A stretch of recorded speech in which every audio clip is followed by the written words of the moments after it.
Lovely morning to one and all. I'd like to welcome esteemed graduates, parents, family, friends, students, CCA, teachers, and staff.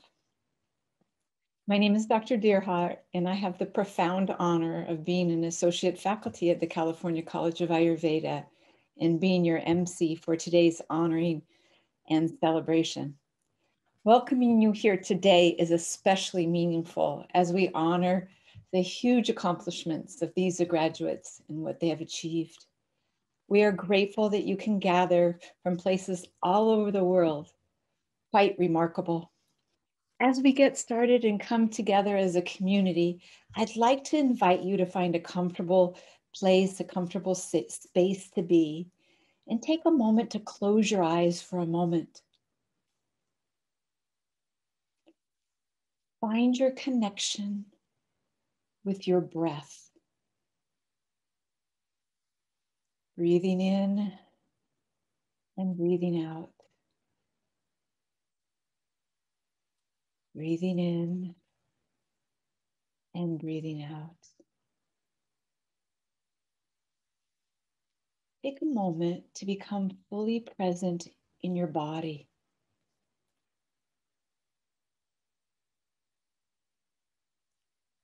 Become present in your heart.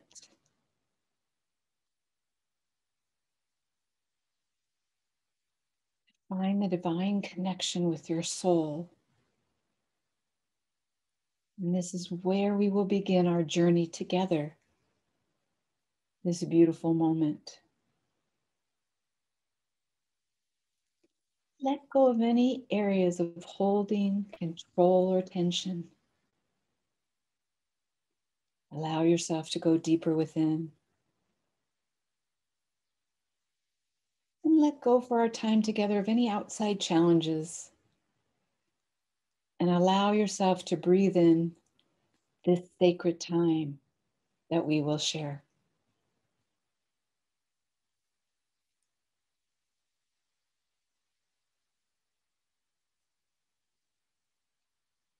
May this time open your heart wider.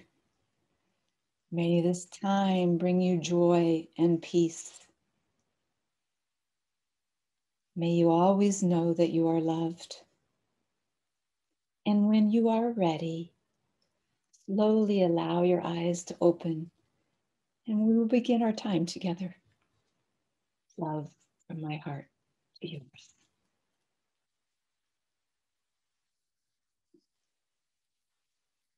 Dearest graduates, you've endured not only intense studies and demands, but you have accomplished all this during one of the most precarious, unpredictable, scary, and even creative times we have probably faced this century. You have thrived and served your vision and served those who are now suffering from the wrath of COVID. You have faced times of inhumanity, loneliness, intense grief, suffering, and death.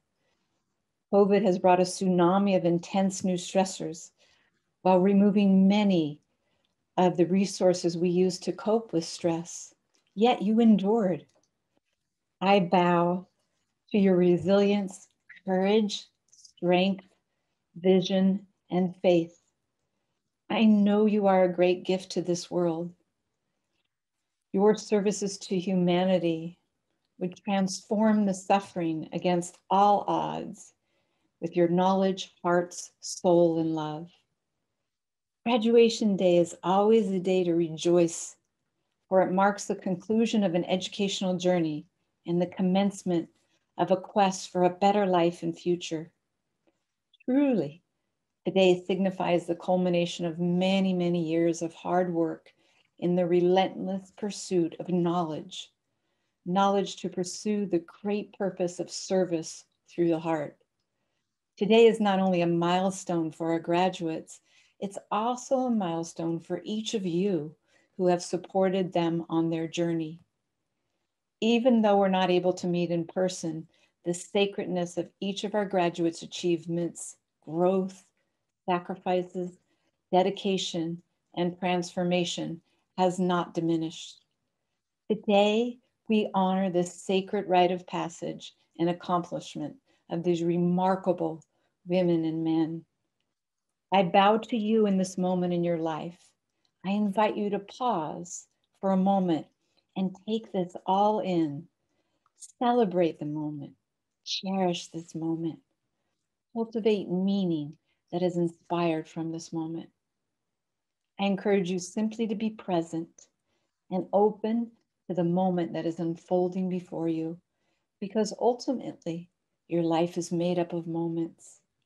I know you have dreamt of this moment in many dreams, partially brushing upon those moments with disbelief, possibly even feeling this dream was beyond reach.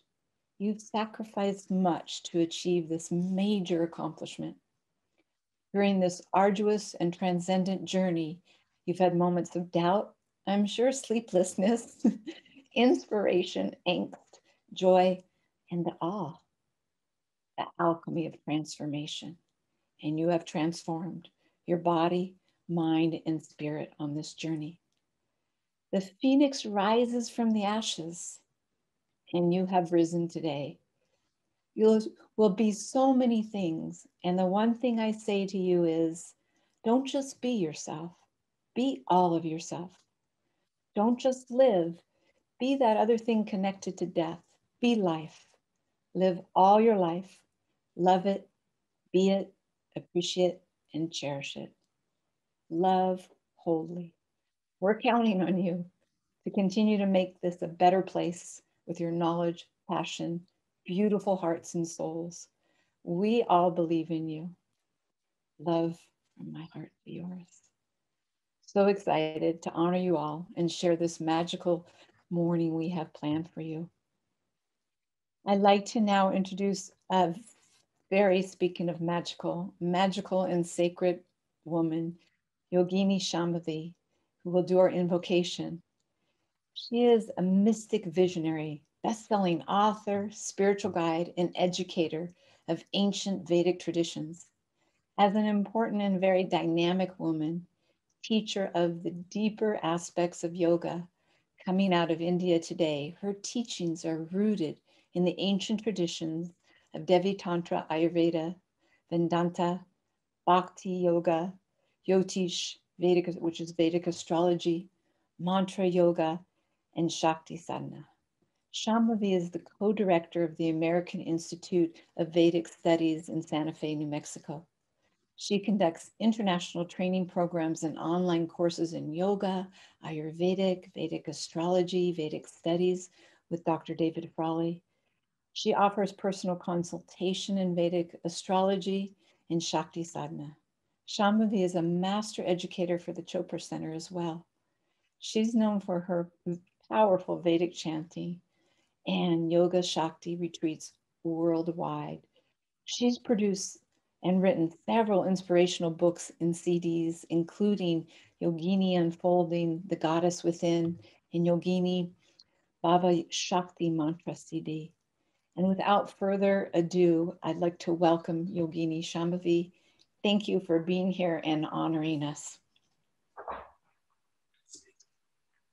Pranam, namaste, greetings to everyone.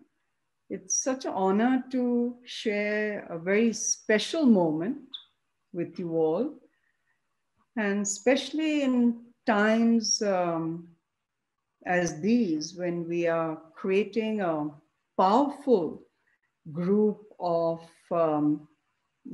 teachers, healers who are going to go out into the world and carry the auspiciousness of the teachings, the Vedic teachings, which is, of course, Ayurveda is the key to healing our lives, healing nature, healing Mother Earth. And today more than ever, we need to connect to the auspiciousness of the earth, Bhudevi, Mother Earth, Mother Nature, and the light behind the cosmic heavens. Very important. So I think that is going to be my prayer to share with everyone, that when we connect to the reality of our core existence, which is the Shakti force. And for me, as a sadhaka, a seeker, Shakti is Mother Earth, Mother Nature, and the light behind the cosmic heavens. And that's why the invocation I'm going to share is about drawing in the auspicious Shakti, which is the Sarva Mangala. And for me, it is Durga who harmonizes, connects us to the heart, heals the Manipur chakra, and creates stability in the Mooladhara. So unless we are not in our stability in the Mooladhara, only then can the knowledge we are learning and seeking today becomes wisdom. Otherwise, the teachings remain in the mind. So the key for every seeker, practitioner, healer, is to bring the knowledge from the mind into the heart. When we draw that into the heart, then through our experience, it becomes wisdom. And that is what we hold on to, not only this lifetime, but in lifetimes to come. It's the wisdom that's more important. So, so as you guided everyone earlier, is, draw your attention, your prana, your breath, this moment into the heart. And let the heart be our guiding force, because the heart knows what is auspicious. So when we move into the heart and we create a soft nurturing, for that nurturing, we also need some space and silence. And that's what the heart allows us to seek and reconnect with Bhudevi, Mother Earth, Mother Nature. So Sarva Mangala is to draw the auspiciousness of the universe into our lives, into our homes, into our relationships. And more than ever today, I think each one of us sharing this moment here realizes how important it is to move within the heart and to be compassionate, to embrace everyone. It means every being. That's more important, So draw your attention, your prana into the heart, and just reverberate with the invocation.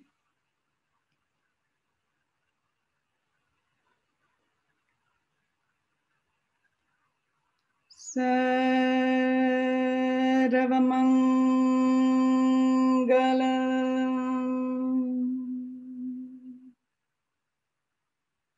Mangal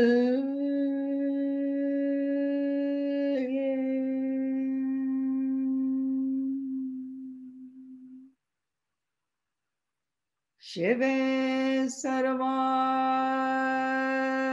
Sadhike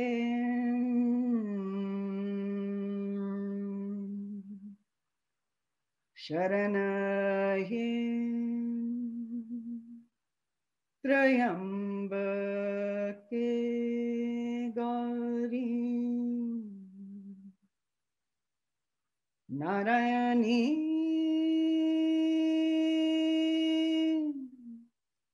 Namostute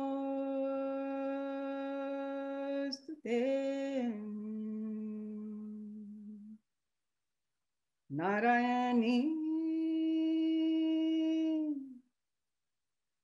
Namostute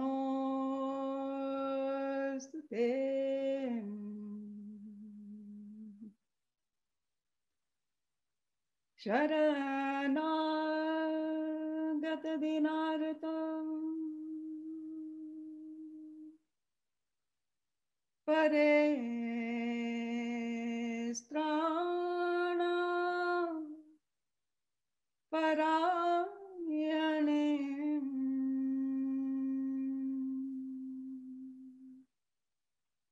Sarvasyati Hare Devi Narayani Namostute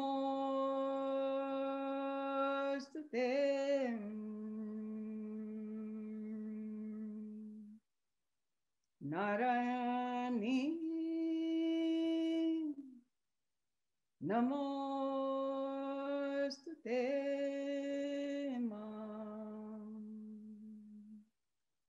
Sarvaswarupe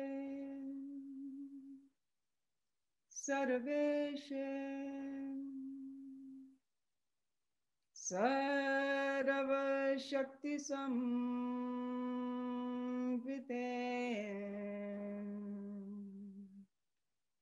Bhayabhyastram Hino Devi Durge Devi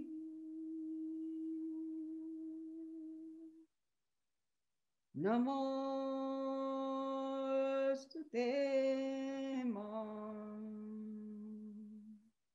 Durge Durge Devi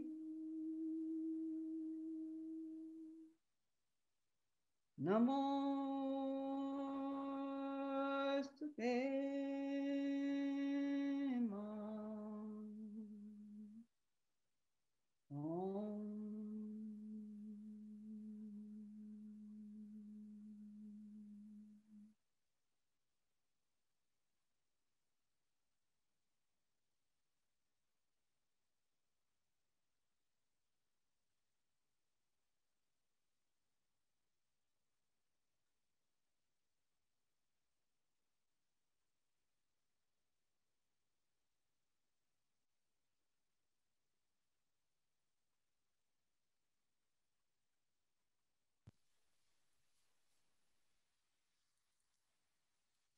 Deep gratitude for your heart, your wisdom, your love, and your transmission.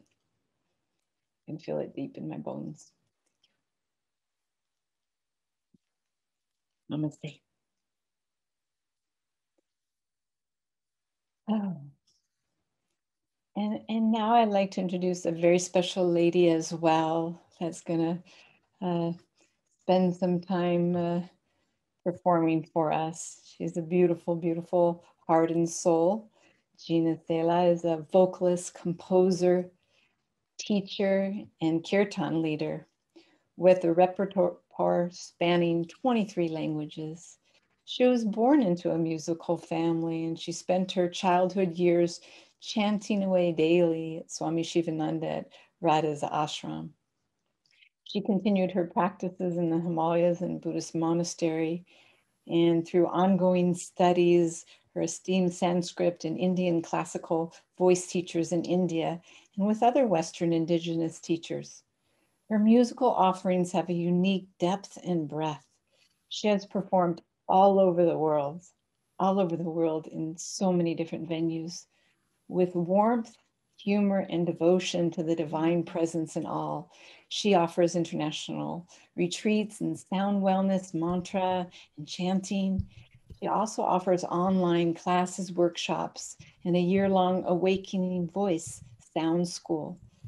It's with my deepest joy and love to introduce you, our precious Gina. Thank you for being here, Gina. Thank you Sharing so your light. much. Such a blessing, and so sweet to start with the mantra of auspiciousness and your beautiful heart, Deerheart. And I can really feel in this group how much heart, how much devotion, how much care and love has gone into everything that's made this moment possible. With Dr. Halpern, with so many, and that was beautiful, Shambhaviji. So yeah,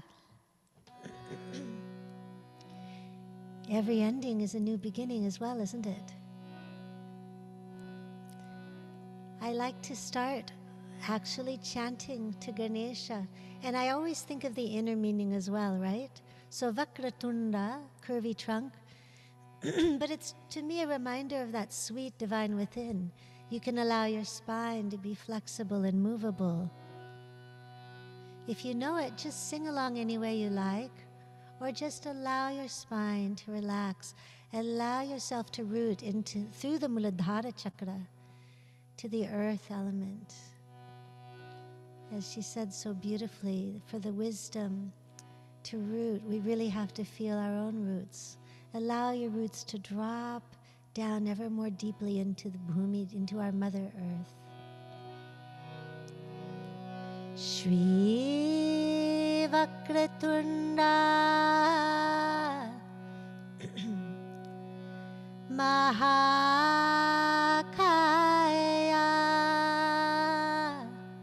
Big open body. Can you allow your ribs to be wider? I say yes to life. I say yes. Let us be instruments of healing and wholeness and grace. Thank you for taking this path. Surya Koti.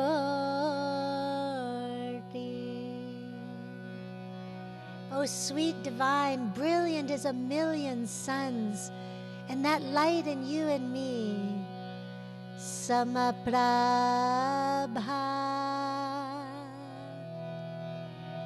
And blessings on the journey as it continues. Let this and all our endeavors be free of apparent obstacles.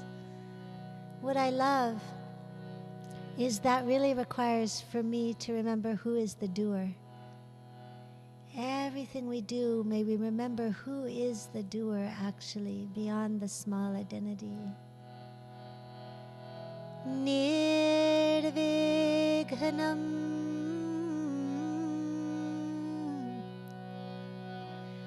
Kuru me deva. All of our actions, sarva karyeshu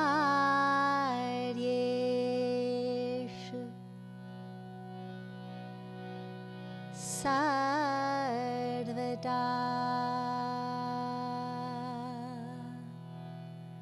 Oh, my friends, what a beautiful thing. May we be so audacious. By the power of the divine itself, may we abide in the consciousness. When you sit with your patients, as we go forth in the world, may we remember who is the doer, and may we abide in that consciousness beyond obstacles. Sarva karyeshu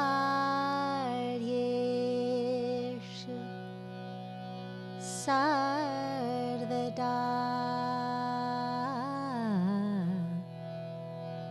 For each other, you could even just in your heart send blessings to each other. Sarva karyeshu sarvada. Om together. Om.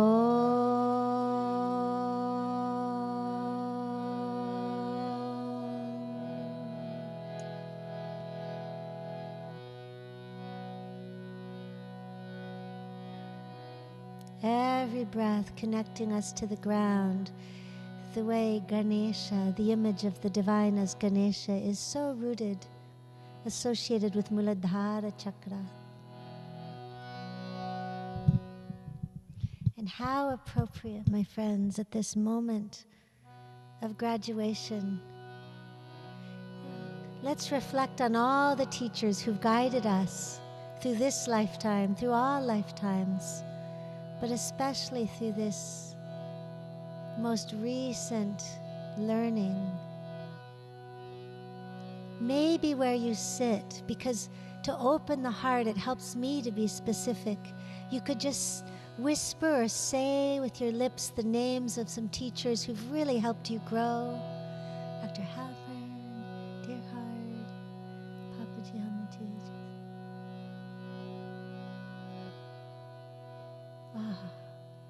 Sanyaji Shastriji, Soma. And feel how the heart blooms as you reflect on these guides. The shloka for our gurus. What I love about this is it reminds me that that guru principle in the form of our teachers is absolutely the divine itself. And it's there in the beginning, as in the Brahma aspect, in the sustaining and the pervading and the continuing, as in the Vishnu, and in the release into the new, the next, as in Mahadev Shiva. Guru Brahma. And if you like, you can sing it right after me or just rest back in it. Guru Brahma, Guru Vishnu, Guru Devo Maheshwaraha. And these ones who've guided me are absolutely the absolute divine on this path. It's always present. Guru Sakshat Param Brahma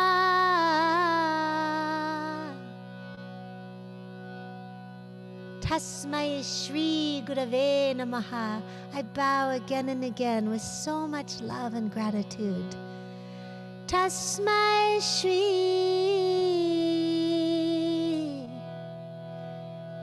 Gurave Namaha. Chant with me if you like. You can do Anjali Mudra, hands in prayer. Thanks to that sweet divine who's guided us, and to all our teachers. Tasmai Shri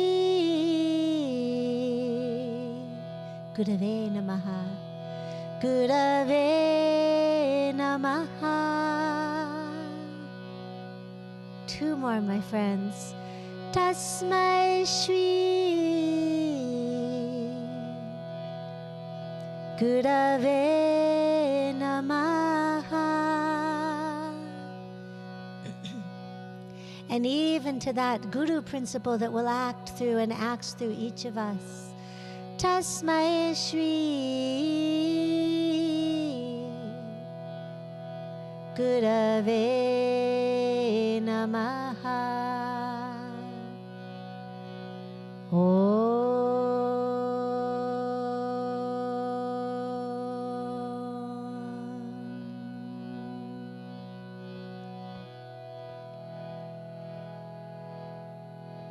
Let's imagine all our cells lit up with love and gratitude to that which illuminates our minds, our hearts with all wisdom. Thank you, thank you, thank you.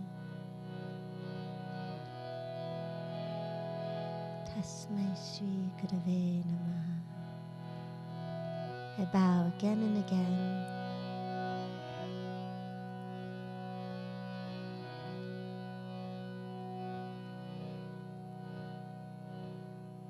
And inspired by Shambhavi's beautiful offering, Shambhaji's, we can also thank the earth that gives us all the five elements and so much nurturing for the medicines. How much I appreciate the medicine and the wisdom of Ayurveda. So Gayatri mantra to Bhumi Devi of the Mother Earth. Feeling yourself held, can you give all your weight into this earth? Feel your breath filling even the lower part of the lungs.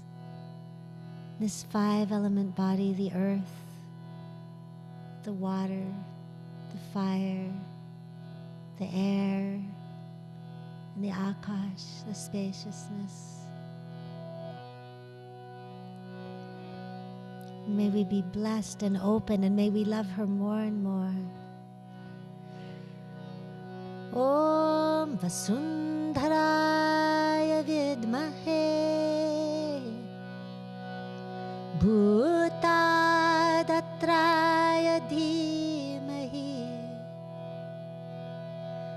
Tanno Bhumi Prachodayat.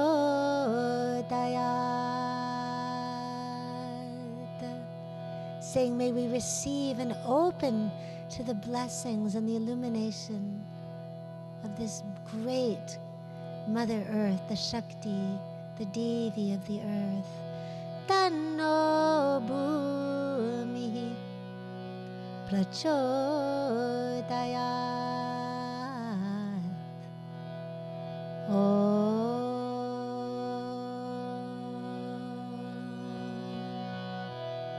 And may we learn to love you and respect you more and more, realizing our interbeingness, this beautiful Mother Earth, feeling grounded for that wisdom. Thank you, thank you. You can think of some parts of the earth or some aspects that you love so much, mountains, rivers, herbs.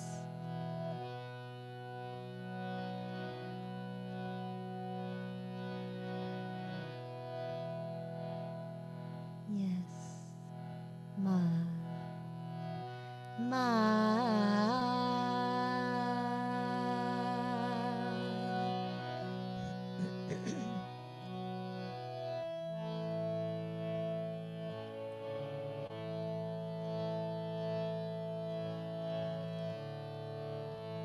And finally, in this auspicious time, we can give thanks to that source of wisdom, the wisdom of Ayurveda, of the teachers, of that illuminating presence within, and personified in the source, in the Shakti of Saraswati. If you like, chant with me a little bit. Let your voice move like a swan on the waters. How the swan, the Hamsa, no matter the quality of the water, remains ever pure. Ma.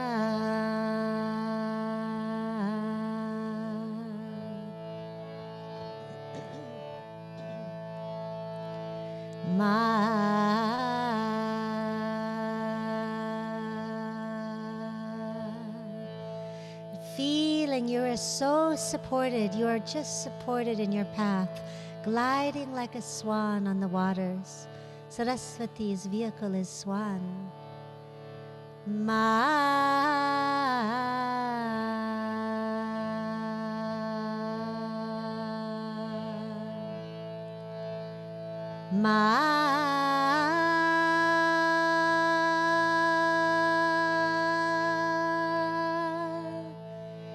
Glide right after if you like, any way you like.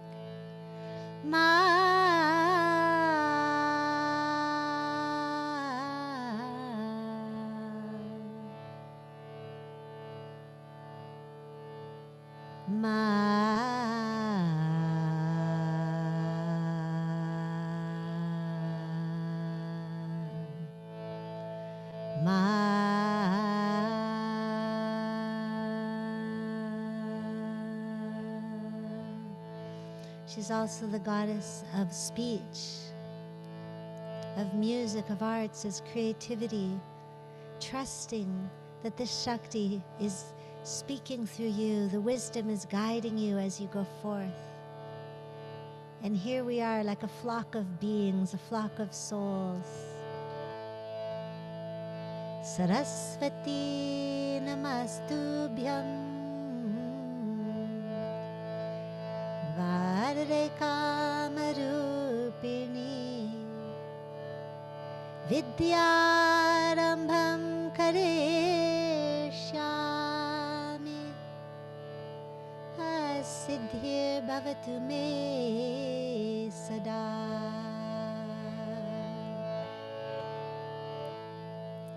And if you like, with confidence and with love for the Shakti, this wisdom, chant with me the mantra, trusting that this wisdom follows you and continues to support you. And for each other, Om Aing, Saraswatyai, Saraswatyai Namaha. Namaha. Mantra, Bija mantra of Saraswati. Om Aim. Om Aim. Saraswatyai Namaha.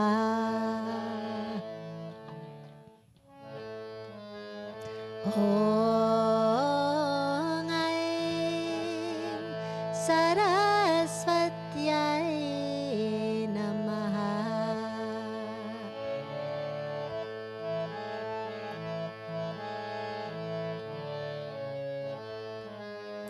Om Aim.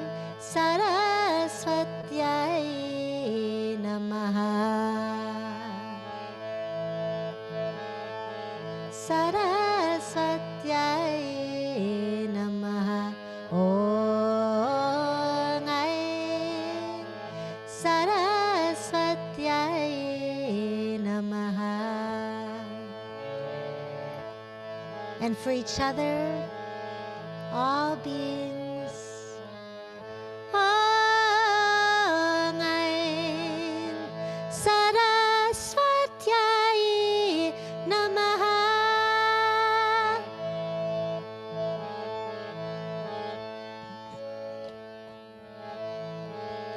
Om Aim.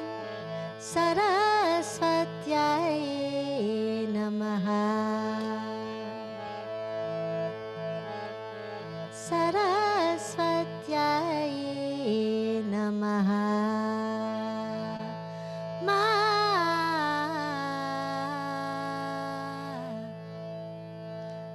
Ma.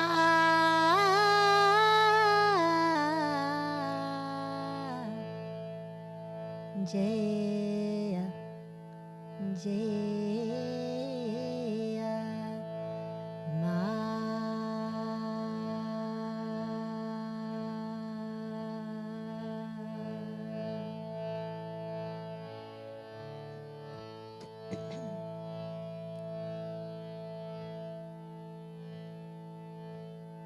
And last thing, my friends, in this beautiful day, feeling how our roots deepen in the shared earth, how along with all the other graduates, the teachers, so many beings who've come before, we set forth like one family in our journey. If you know this, sing along, and then we'll move into Lokaha, Samastaha, Sukhino Bhavantu.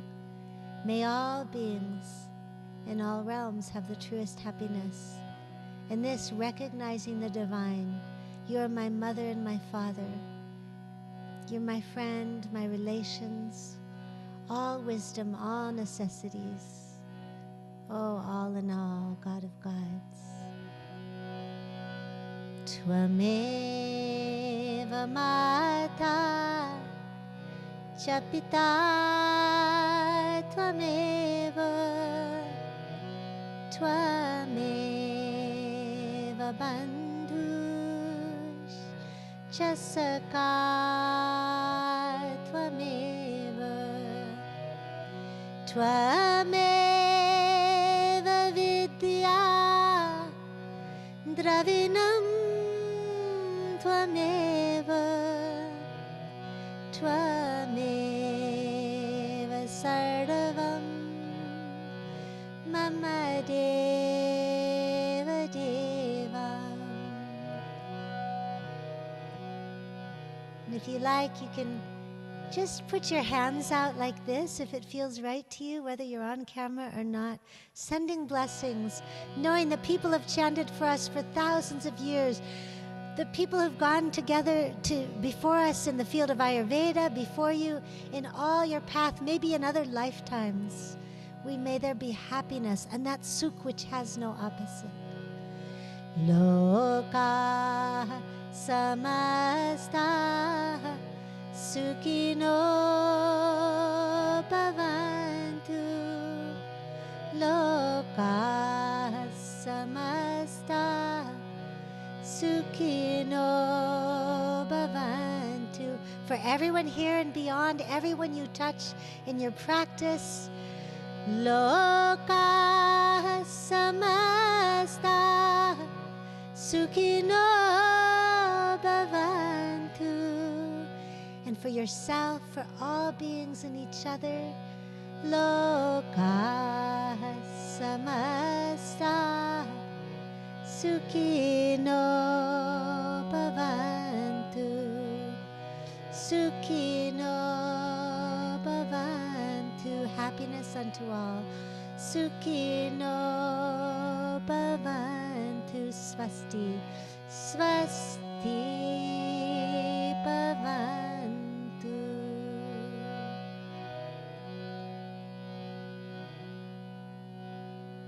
Thanks to all our teachers. Thanks to the sweet divine closer than our breath, the Shakti that speaks and moves and lives and acts through us. Thank you to you for your path and all blessings on your journey.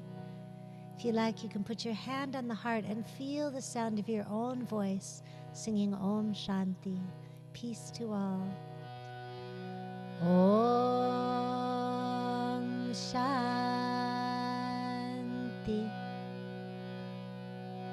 Shanti.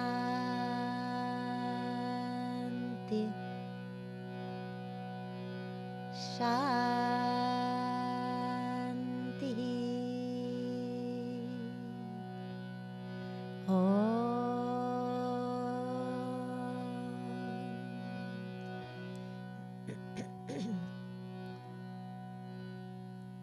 And one little celebrity or celebratory, congratulations.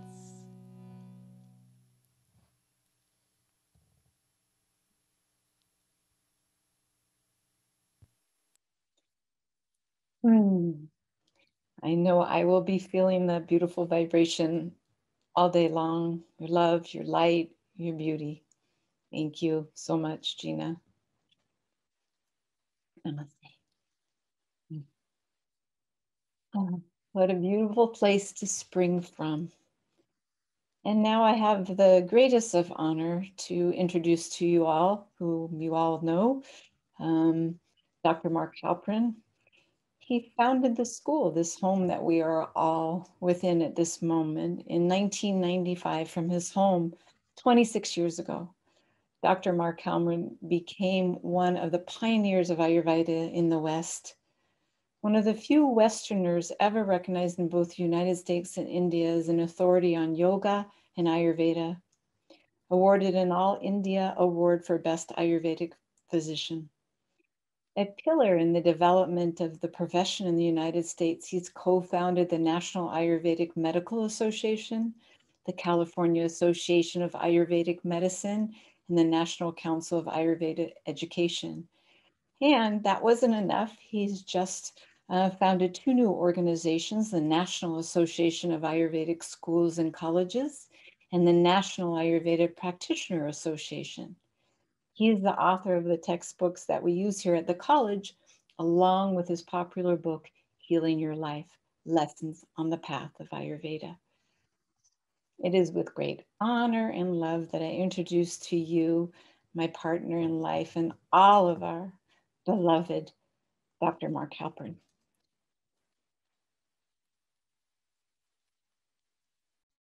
I'm muted. Thank you so much, Deerheart, for the beautiful introduction.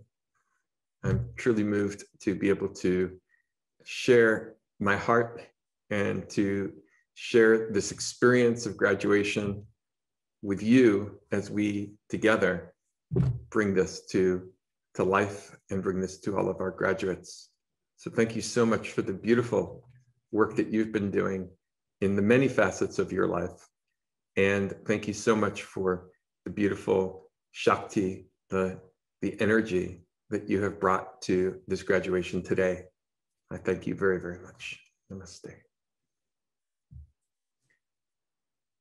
I am so moved as I sit here and listen to the beautiful Shakti, the sounds from Yogini Shambhavi and Gina Salā, as we have opened up this graduation. It has truly been so deeply moving for my heart. And I'm also so deeply moved as I look around this Zoom room and I see so many beautiful faces and so many graduates and so many of their family and those who have supported them throughout this journey. I thank all of you who are here, who are supporting our graduates, because you are really the bedrock of their lives. And we have had the honor of touching their lives, but you are their bedrock. You ground them, you center them, you support them, and you love them. And I thank you so much for the gift that you have brought to each of these graduates as they have gone through this program and continue on their journeys. I have so much to say to each of you, but before I do, I don't want to forget to thank certain people who have really contributed to your education and your whole experience, and you just don't even know it. And they've contributed to this whole event, which could not have occurred without their incredible support. And I just really want to take a moment to really just acknowledge our academic team here at the college on the administrative side, who work so hard to keep everything so organized. And we never accomplished the perfection that we set out to achieve. Such is life. And I am so grateful for that which we do achieve. And so I just want to take a moment to acknowledge our registrar, Brandy Jones, our academic team manager, Danny Weiss, our academic dean, Amanda Parrish, our academic support team, Luna Rivas and Alicia Tanhola. The five of them really have worked so hard to support all of you, and you don't know it.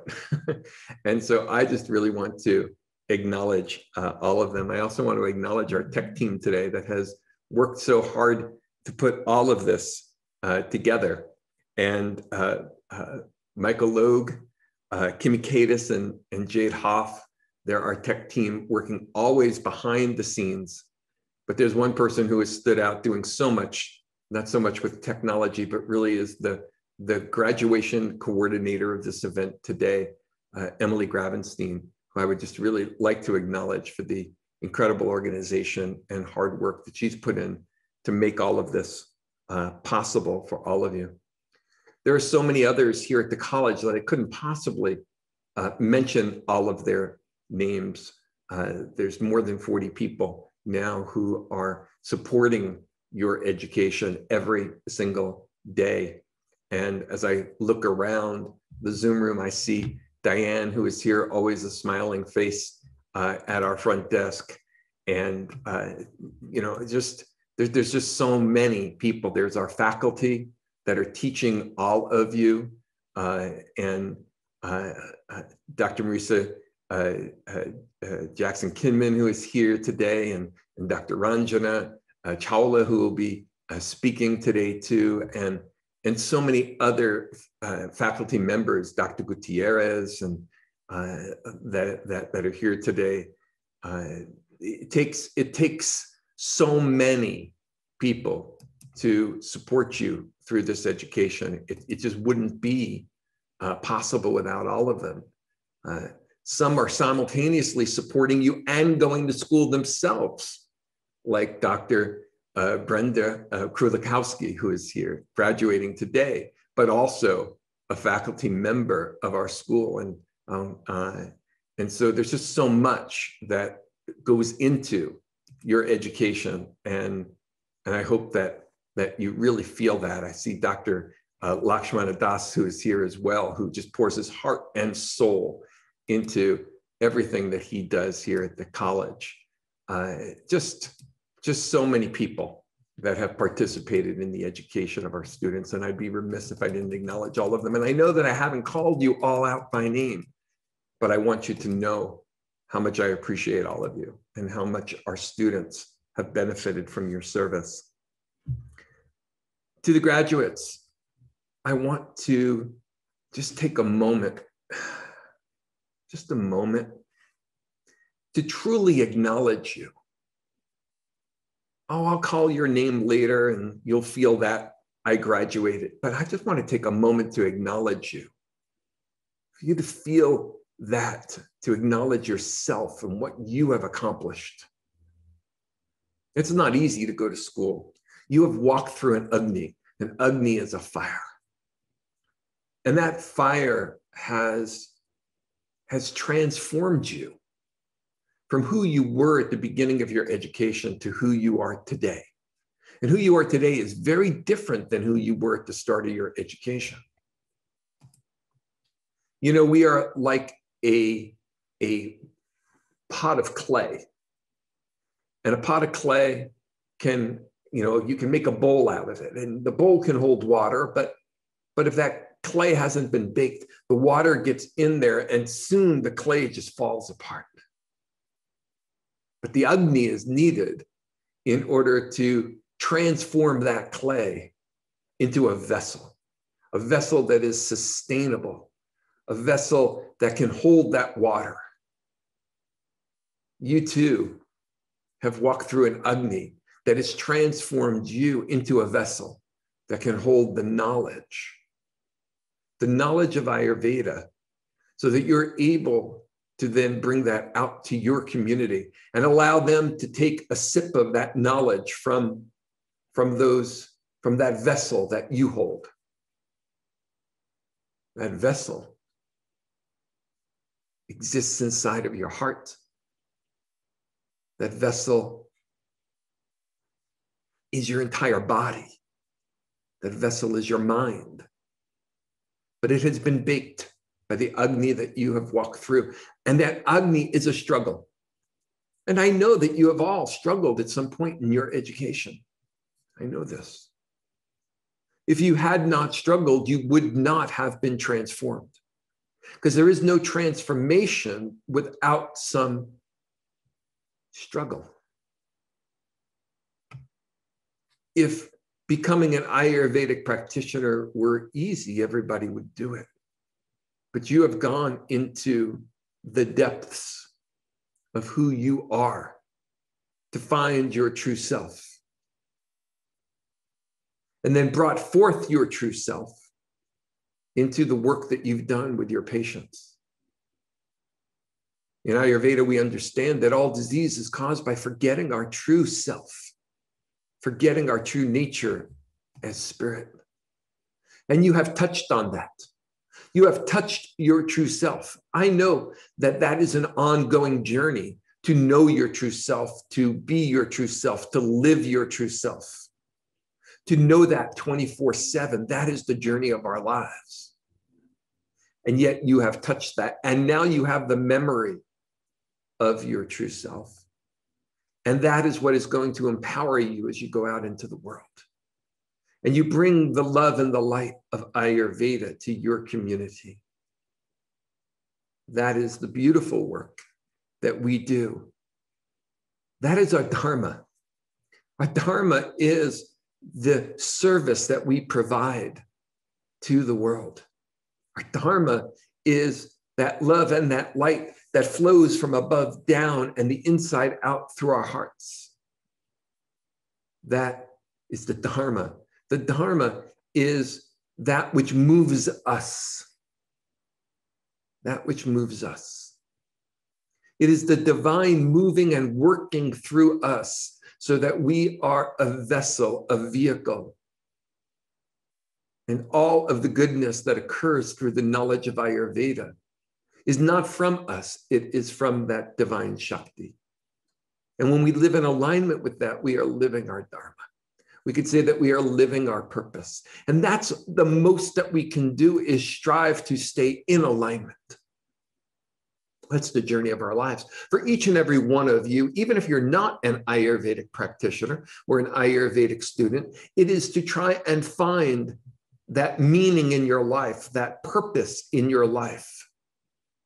that purpose that comes not from your ego, not from what I want to do, the way it should be, the way I think it should be, but rather that which I'm called to do, that which I surrender to doing. And I surrender to that is the allowance of the divine to utilize my body as that vessel, as that vehicle. And that is the Dharma. That's what's meant by Dharma. We each have our own dharmas, but we all share the Ayurvedic Dharma, the Dharma of the Ayurvedic practitioner. Whether you're a counselor and you're working in preventative medicine, or you're a clinical specialist and you're working with disease management, or you're an Ayurvedic doctor and you have the deepest understanding of Ayurveda and the capacity to integrate your knowledge as deeply as possible with Western medicine so that you can be that bridge between the two sciences, providing the highest level of service to your patients. Regardless of whether you're a counselor, a clinical specialist, or a doctor, you carry that Dharma of Ayurveda. You allow that Shakti to move through you and move you. And when you do that, you experience the joy in your heart of service. And that is what we strive toward, the joy of service. Don't keep the knowledge of Ayurveda to yourself. Share it. Share it with your community, share it with your patients, be that beacon of harmony in your community. And when we all do that, we increase the harmony on this planet. And don't we need to do that today more than ever? We've all been so deeply wounded by this COVID-19 pandemic. We've been wounded not just from a physical level, if you contracted COVID, but we've been all wounded at the psychological and psychospiritual level by the experience. We've been to some degree traumatized by this experience on a global level. The healing work that we do as Ayurvedic practitioners, bringing harmony to this world, is more important today than ever. Our Dharma to serve is more important today than ever. And the transformation that this Agni has taken you through is not going to end just because you're graduating. Agni continues. Transformation continues. Parinama, the transformation of our bodies, our minds, and our consciousness continues all the way through until the transformation is complete. And when that transformation is complete, then we are the vehicle of love and the vehicle of light. We are the love, we are the light. The vehicle disappears when the transformation is complete, and all that is left is the love and the light. And as we go through our continuing journey, we learn to love more deeply. We learn to be loved more deeply. We learn to shine more brightly. Until yoga teaches, we won't even need our bodies any longer. We are the love. We are the light.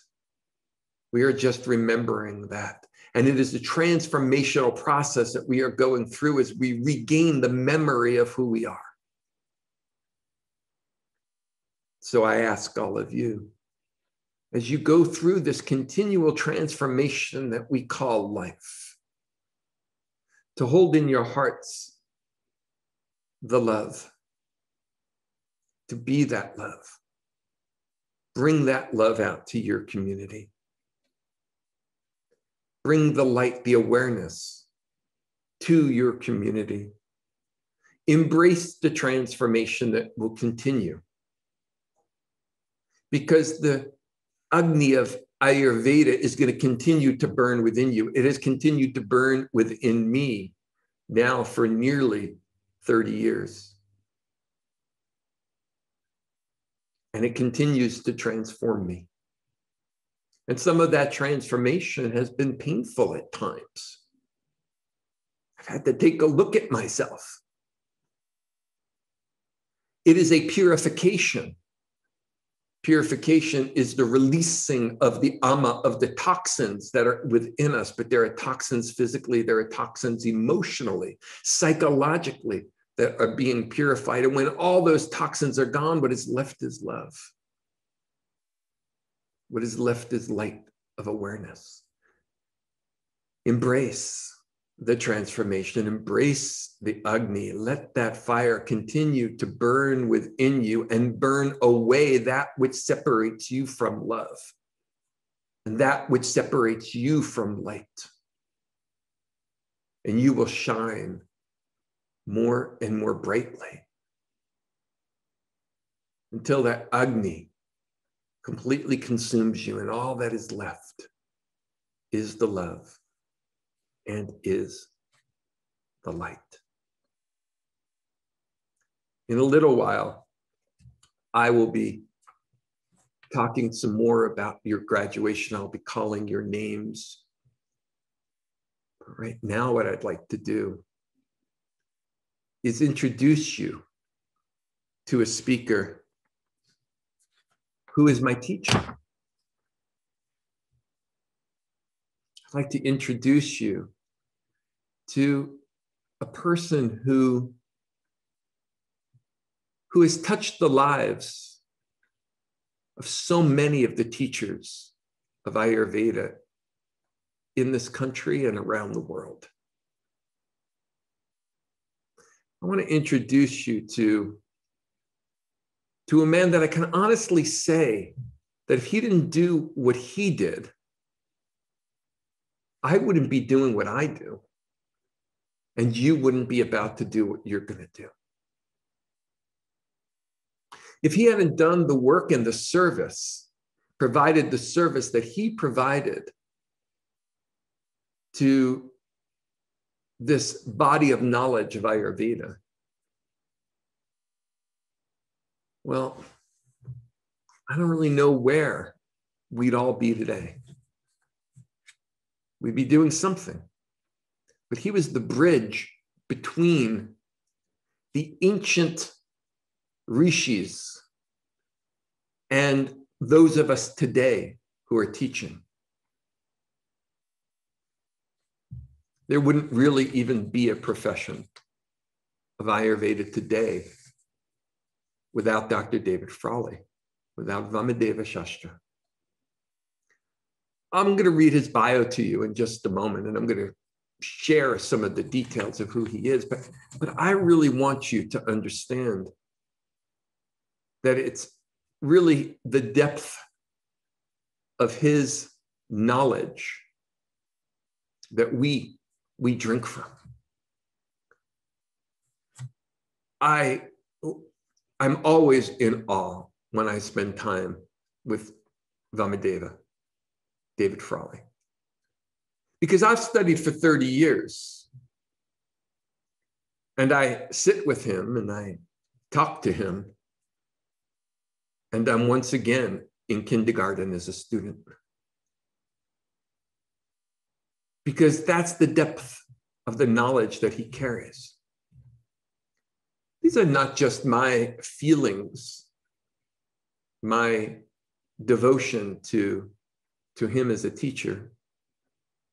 This is universally understood around the world. He has been honored for that depth of knowledge in ways that really place him among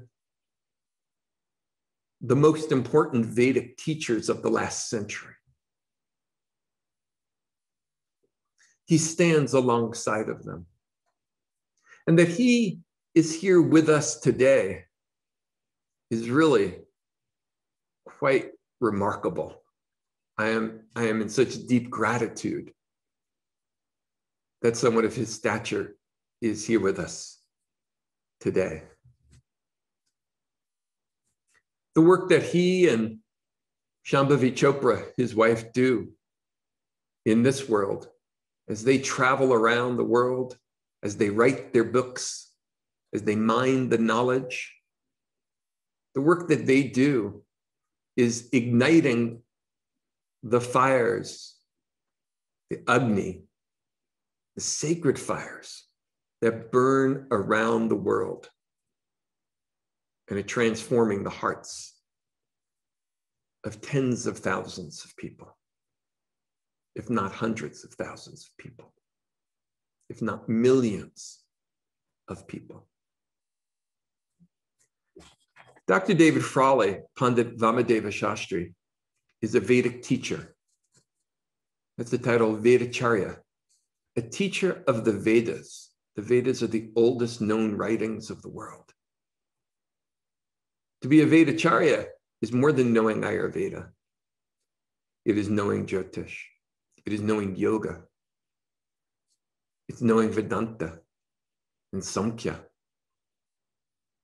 Nyaya, Vaisheshika. And the author of over 40 books on yoga, Ayurvedic, and Vedic studies that have been translated into 20 languages worldwide. Vamadeva is the only American to have received the Padma Bhushan. The Padma Bhushan is the third highest civilian award given by the government of India for his Vedic educational work. He has a Doctor of Letters, their highest academic credential, from SVYASA, that's Swami Vivekananda's organization, which is one of the most respected in the world. It's the only deemed yoga university. And he received a special National Eminence Award from the South Indian Educational Society. He's also done many programs with the Ministry of Ayush, which is the ministry that oversees all of the healing arts in India. It covers both yoga and Ayurveda. Vamadeva is the director of the American Institute of Vedic Studies in the United States, which offers publications and courses in Vedic knowledge systems, including yoga, Ayurveda, Vedanta, and Vedic astrology. If you want to continue your education, that's where you want to go. He is associated with Vedic organizations worldwide. He's regarded as one of the pioneers in the global spread of yoga and Ayurveda over the last decades. It's my great honor. It's my great honor to introduce you today to Dr. David Frawley, Vamadeva Shastra. Namaste, Shri Gurubhyo Namaha. Thank you, Mark, for that wonderful introduction. It almost leaves me speechless. So I certainly greatly appreciate that. And I am very happy to be with your school at this another graduation. And as you mentioned, our association has gone back around 30 years now.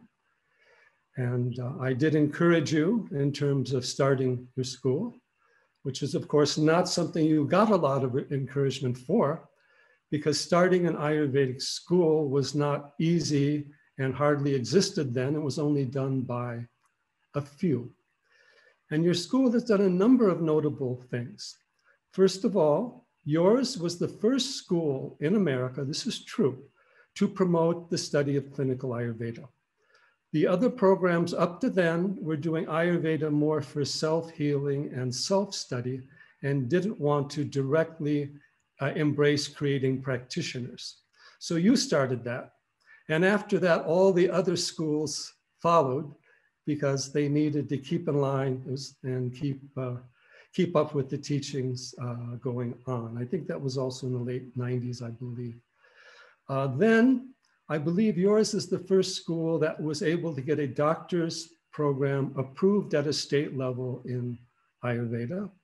And the same thing, once you did that, all the other schools followed in order. So in many ways, you have been guiding the unfoldment of Ayurveda in the United States and also to a great extent in the Western world. As we know, the COVID has impacted negatively many organizations, much of the yoga world, and many of course, Ayurvedic practices, the ability to do panchakarma, see people. But because of your organization, your savvy with working online, your organization has continued to grow. And I believe that today you are the largest Ayurvedic school in the United States. And you're also an Ayurvedic school that has kind of grown, expanded in the United States itself, but also with connections to India and throughout the world. And the fact that you have been able to weather through the COVID and grow and expand anyway, and continue your development on many levels is very important. And I think you will also be one of the pioneers of telemedicine, of Ayurveda, and also, of course, of this online type of teaching and instruction, although you have also continued with all the personal instruction classes and all the rest of it. So I also believe you are the most detailed Ayurvedic school in the United States in terms of what you teach, the subjects involved. And I would also say probably in terms of the diversity of people you have teaching. So that is a remarkable accomplishment, again, particularly in these difficult times. And so speaking to you, the graduates, you are blessed and honored to complete this program. And you have a very solid foundation for going forward with Ayurveda in this very difficult times that we have. In this new era of humanity that is going to continue, information technology, so many changes in culture, so many things going on. So I would like to also address a few other points in my discussion here today. And first of all, I also want to honor the Shakti that Yogini and that has come up here. It's very important. And I want to tell you something very simple about the Yoga Sutras.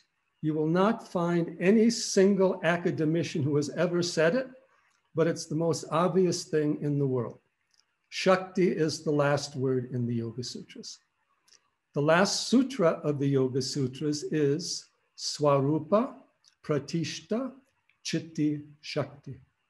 This is the definition of Kaivalya, the self-realization, the Nirvikalpa Samadhi, the state of the Siya or Purusha, when Chitti Shakti, the power of consciousness, Swarupa Pratishta, rests in its own nature.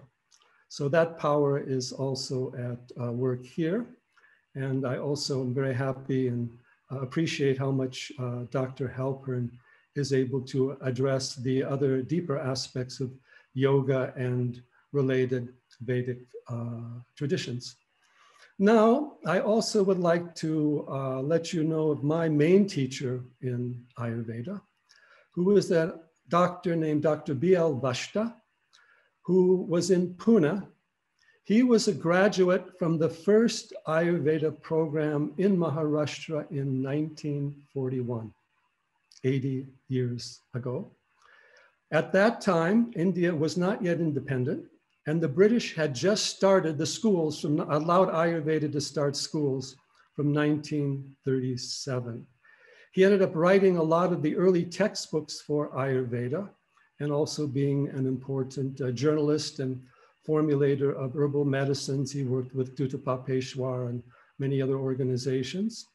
And I was close to him, studied with him all the way up to his passing in 1998. So in other words, we're part of a very long tradition in Ayurveda, going back to the oldest Ayurvedic schools. And he was also connected to many of the other Ayurvedic practitioners who didn't come from schools, who were still in the Guru Shishya Parampara. And there are many great gurus in that line that we also connected to. Now, the main point I want to address for you is that the scope for Ayurveda, yoga, and related teachings is even more so today in the post-COVID era than it was previously for various reasons that I will discuss.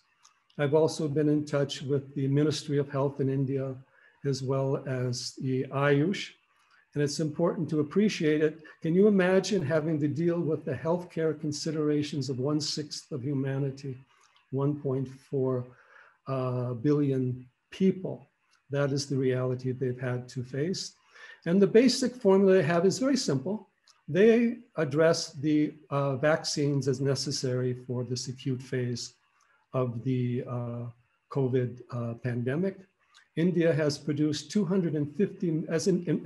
vaccinated 250 million people in its own country, which I think is the most of any country so far, and also shared its vaccines with other countries. But along with that, they recognize that long-term, we have to build our immunity to handle these diseases. And that is very well addressed by Ayush, by yoga, and Ayurveda. Because you can't just get a vaccination that's going to that's going to strengthen your immunity for the rest of your life. That depends upon how you live. And that, of course, is the factor of ojas in Ayurveda. So I want to address that issue of immunity at several levels. First one you might find surprising is ecological. If we do not have an integrated biosphere, a healthy environment, a clear or clean atmosphere, good soils, good plants, good air to breathe, good quality water. If the immune system of the planet is compromised, then the immune system of we human beings will also be compromised. And if we negatively impact not only the biosphere on an inanimate level, but the creatures living in the biosphere, they all have their specific roles. We will again cause ecological imbalances, or essentially we will degrade our physical and psychological and spiritual environment. And we have our own ecology. Your own body is your prakriti, which is your earth. The mind, your mental prakriti is also there. You must understand and honor your prakriti. We cannot totally change it. We can balance it out. We can change the gunas from tamas to rajas to sattva. But if you're vata dosha, you have to respect that and balance that. If you have certain tendencies in the mind, we also can define these astrologically. You have to respect that. Honor, respect, and take care of your earth and heaven, your body and mind, your own prakriti, and also that of the whole of nature. We also, and more specifically, have to improve our physical immunity, which is, of course, ojas, bala, overall, congenital factors, dietary factors, herbal factors, so many tonic, rasayana medicines and practices, ashwagandha, shatavari, bala, shilajit, chavanprash, so many formulas, so many products are there. And even all the oils, the bala ashwagandha, the chandanadi, these also help strengthen the physical immunity that is connected to the skin and also defines your pranic field. And then we have to learn how to strengthen our psychological immunity, which is even more important. And that is our ability to endure not only external influences, but emotional ups and downs, stress, negativity in the environment, collective karmas, individual karmas, which is being so strongly impacted today, where we easily come into states of fear, anxiety, even panic. And I have to say the media often pushes these too much rather than pushes the positive strength and immunity. I recently did an article with Deepak Chopra on this particular issue. And it also connects to pratyahara, to yoga nidra, to so many different things. You must have psychological immunity. Don't let the world be too much for you. Don't get caught up in fears, anger, anxiety. Yes, they have a temporary value and effect, but our inner being is beyond time, space, and karma, as Mark mentioned, our inner self, and we must know how to connect with that. And that leads us to also what I call spiritual immunity. If you are conscious, self-aware, and rooted in your own nature, a spiritual heart, that is also what we call spiritual immunity. We cannot be overwhelmed by the forces of the transient external world of time and space. Your inner being is rooted in the eternal and the infinite. That is your true nature. That is your true home. You are a pilgrim in this world of karma, time, and space. You have certain dharmas to work out. We are involved in the evolution of consciousness and humanity, a very slow process overall, but it is also our duty to be involved with that. And Ayurveda is one of the most important ways to do that, spreading physical, psychological, spiritual healing and transformation overall. So that is your role. There's also all the professional factors involved, connecting with the society overall, recognizing that our human race is still very ignorant and unenlightened and immature spiritually. Much patience is required.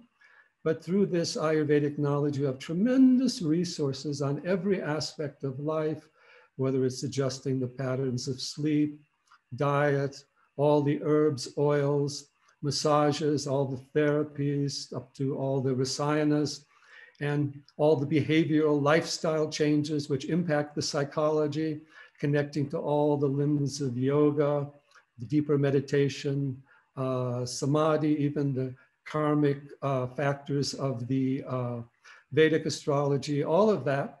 So we have these wonderful resources, and I believe you have been well taught, well guided, and certainly well inspired, and that you will all go forward with energy, enthusiasm, and the highest motivation. Raise your inner being, raise Ayurveda, raise humanity, and fulfill your role in this world. And again, I thank Dr. Halpern and the California College of Ayurveda for being such role models and school models for the rest of the world to follow in the Ayurvedic field. Shri Guru Bhyo Namaha, Hari Om Tat Sat.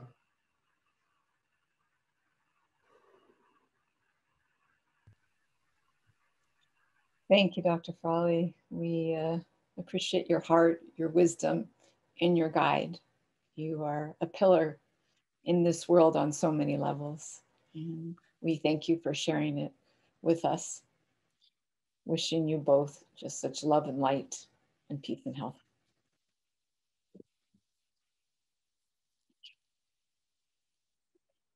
I'd now like to take an opportunity and invite one of our faculty to share a little bit with you as well. Everybody at the California College of Ayurveda touches each other. It truly is a family environment. And our teachers are at the root of supporting our students and nurturing their path and holding their hands and guiding them into this healing practice. So I'd love to invite now Dr. Yogini Shambavi to share a few words with us if she would. Thank you, Dr. Deerheart. It's totally my pleasure to be part of this beautiful, beautiful graduation ceremony.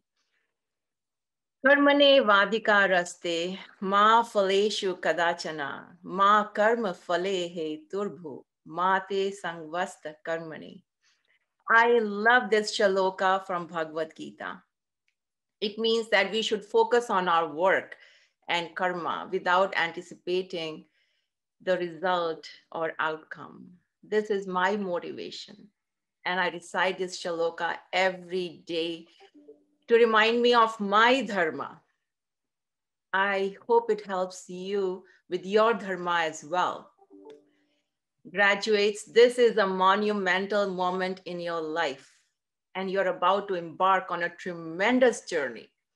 You have been blessed with a special kind of calling to make a difference in the lives of others, to be a healer.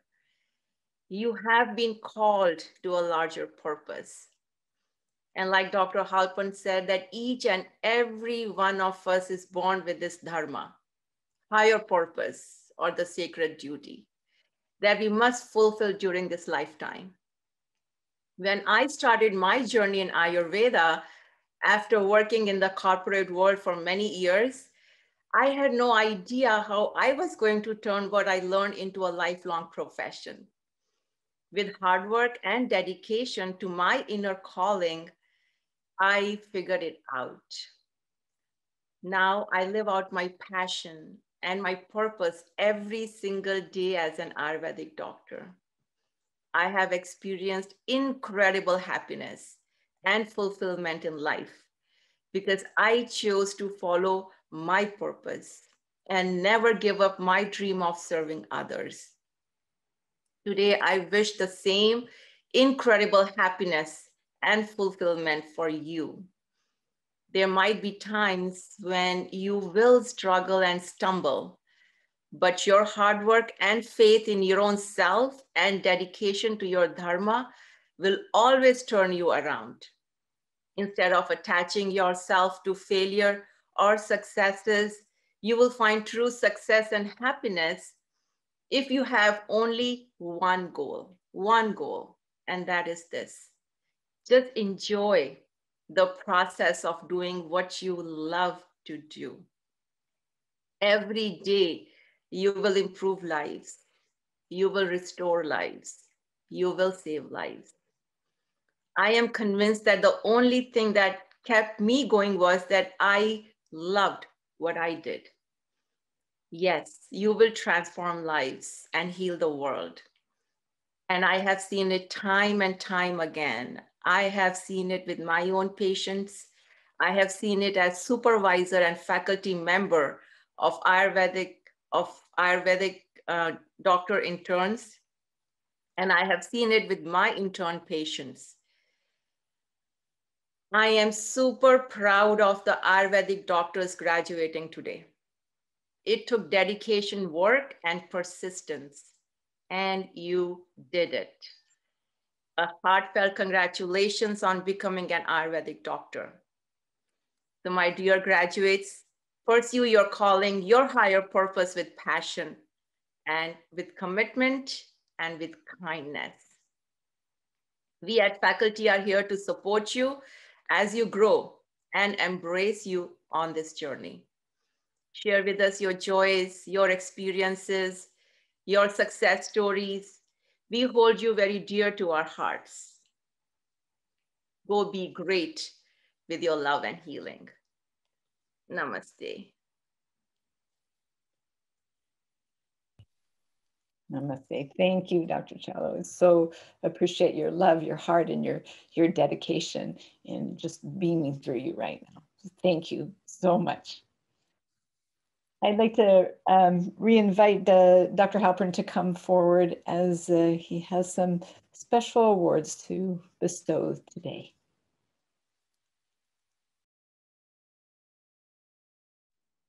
Thank you very much, Deerheart. And thank you, Dr. Chalā, for your speech. For those of you that don't know, Dr. Chalā teaches extensively in the Ayurvedic Doctor program. And so very grateful for the work that you've done to help to shape the Ayurvedic doctors. Thank you very much. Today, what I would like to do is honor two individuals who have been associated with the California College of Ayurveda for a long time. And I want to honor them for their depth of contribution to our students and their dedication to Ayurvedic education. These are two individuals who have really gone above and beyond to support the California College of Ayurveda so many times over the last 15 years. I'm going to speak about each of them individually. They're both going to be receiving a special award, and you should have received this in the mail. Dr. Jackson Kinman and Dr. Krulikowski.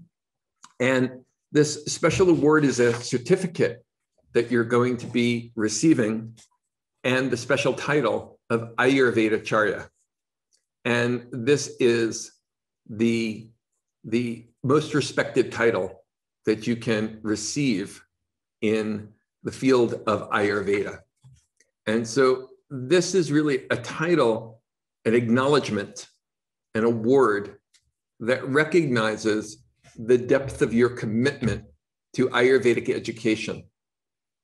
Ayurvedacharya means a teacher, Acharya, a teacher of Ayurveda, but it is a traditional term that holds a great deal of respect and a great deal of acknowledgement of what you have contributed and accomplished in the field of Ayurveda. I want to share with all of you just a little bit about these two individuals. I'm going to begin with Dr. Krulikowski. She graduated in 2006 and was immediately asked by me to begin to work with the college and begin to teach for the college immediately, right out of school, because I could see in Dr. Eigler the depth and the potential that she had to share with all of our students and all of our graduates. Since that time, for the last 15 years, she has dedicated herself tirelessly to the education of our students and played so many roles at the college. It's more than I could even tell you about. Some of the highlights are in the Ayurvedic Counselor program, she's taught the sections on herbalism and sensory therapies. She has coordinated the internships in the past. She has taught the case management classes. In the clinical specialist program, she continues to teach the advanced pathology, advanced herbalism, women's health. She has continued to teach the clinical management classes in the Clinical Ayurvedic Specialist program, where she's really most well known and most thought of is in the herb department. She is the leader of the herb department. She is the director of herbalism here at the college. She is all things plants here at the college. They are growing from every corner of her office, and outside her office, there are just so many herbal babies that are constantly being born under her guidance.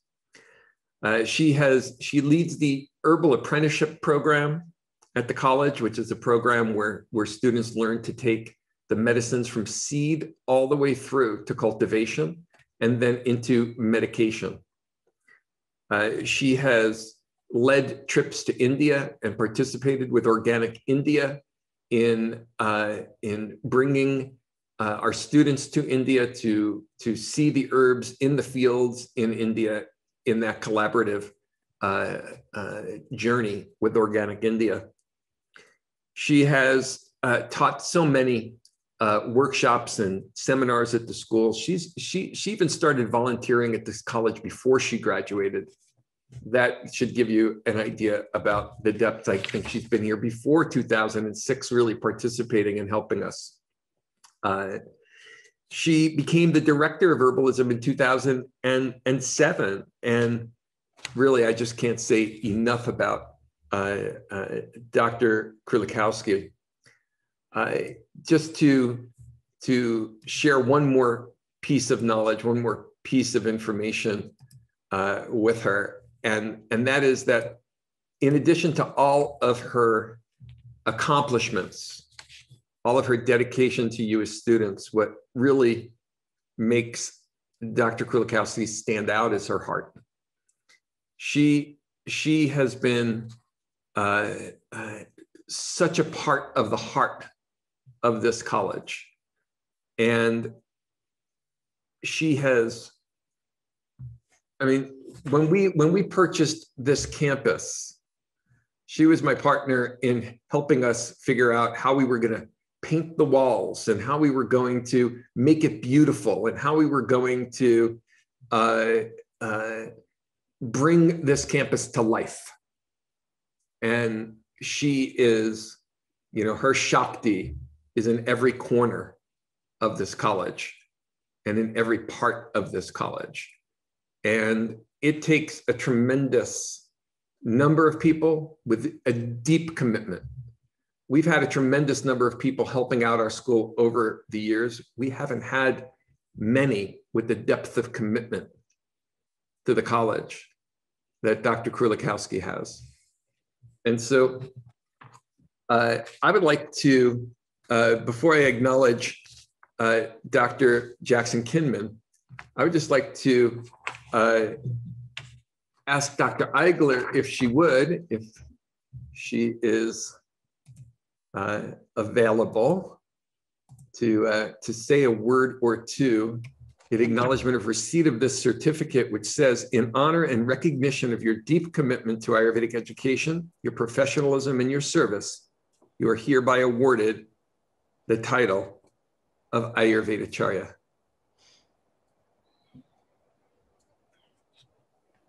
Dr. Krulikowski. Is with such. We just lost your sound.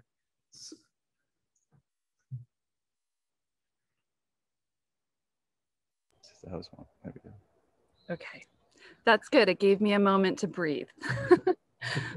It is with my deepest gratitude, Dr. Halpern, that I say thank you for believing in me and seeing in my heart what I wasn't even ready to see as a just babe in the world of Ayurveda. And as Dr. Deerheart opened so beautifully and Shambhavi shared so eloquently, that it is truly through the heart that the light of Ayurveda heals the world. And it is beyond a pleasure and an honor to be able to work for an organization with such vision and for the mission that you carry in your heart, and to work alongside such incredible faculty and with such an amazing team that are all filled with heart. It makes coming to work every day and doing what I do a true pleasure and a true gift.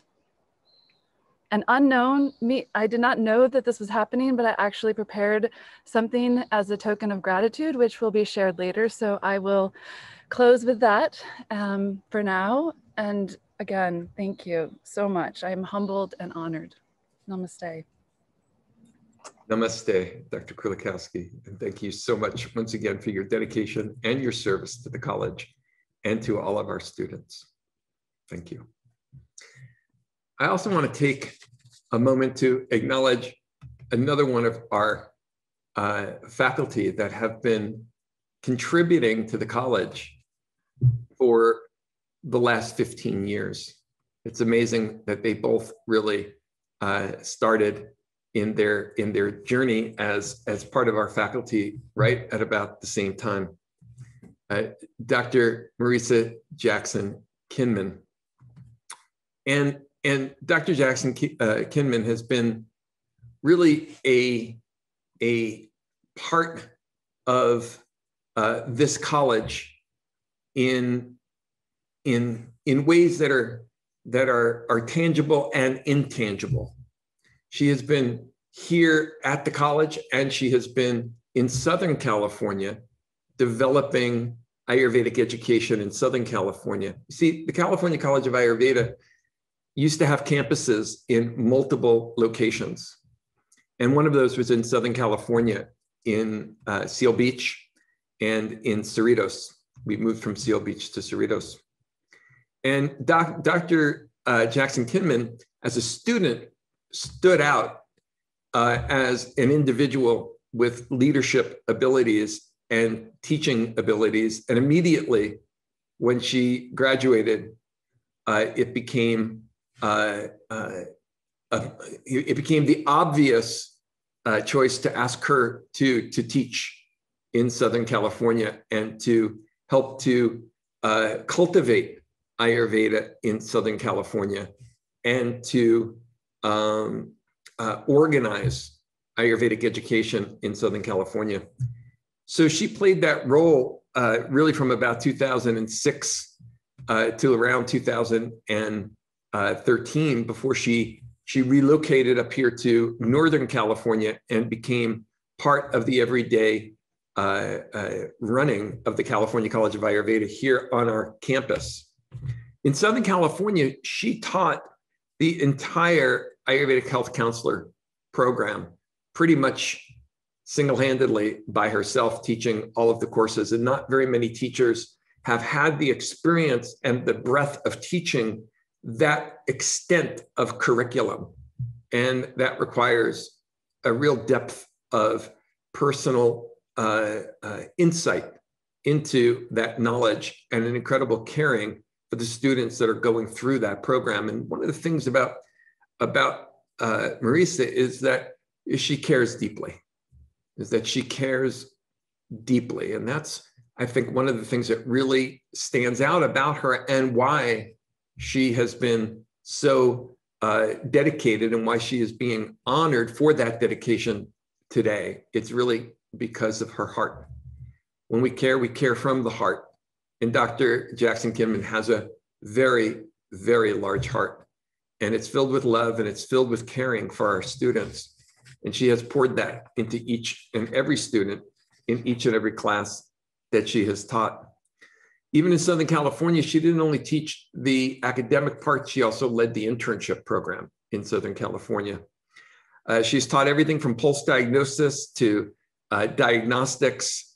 She's even helped to organize the Healing Your Life community education program here at the college that our Ayurvedic health practitioners teach in their communities.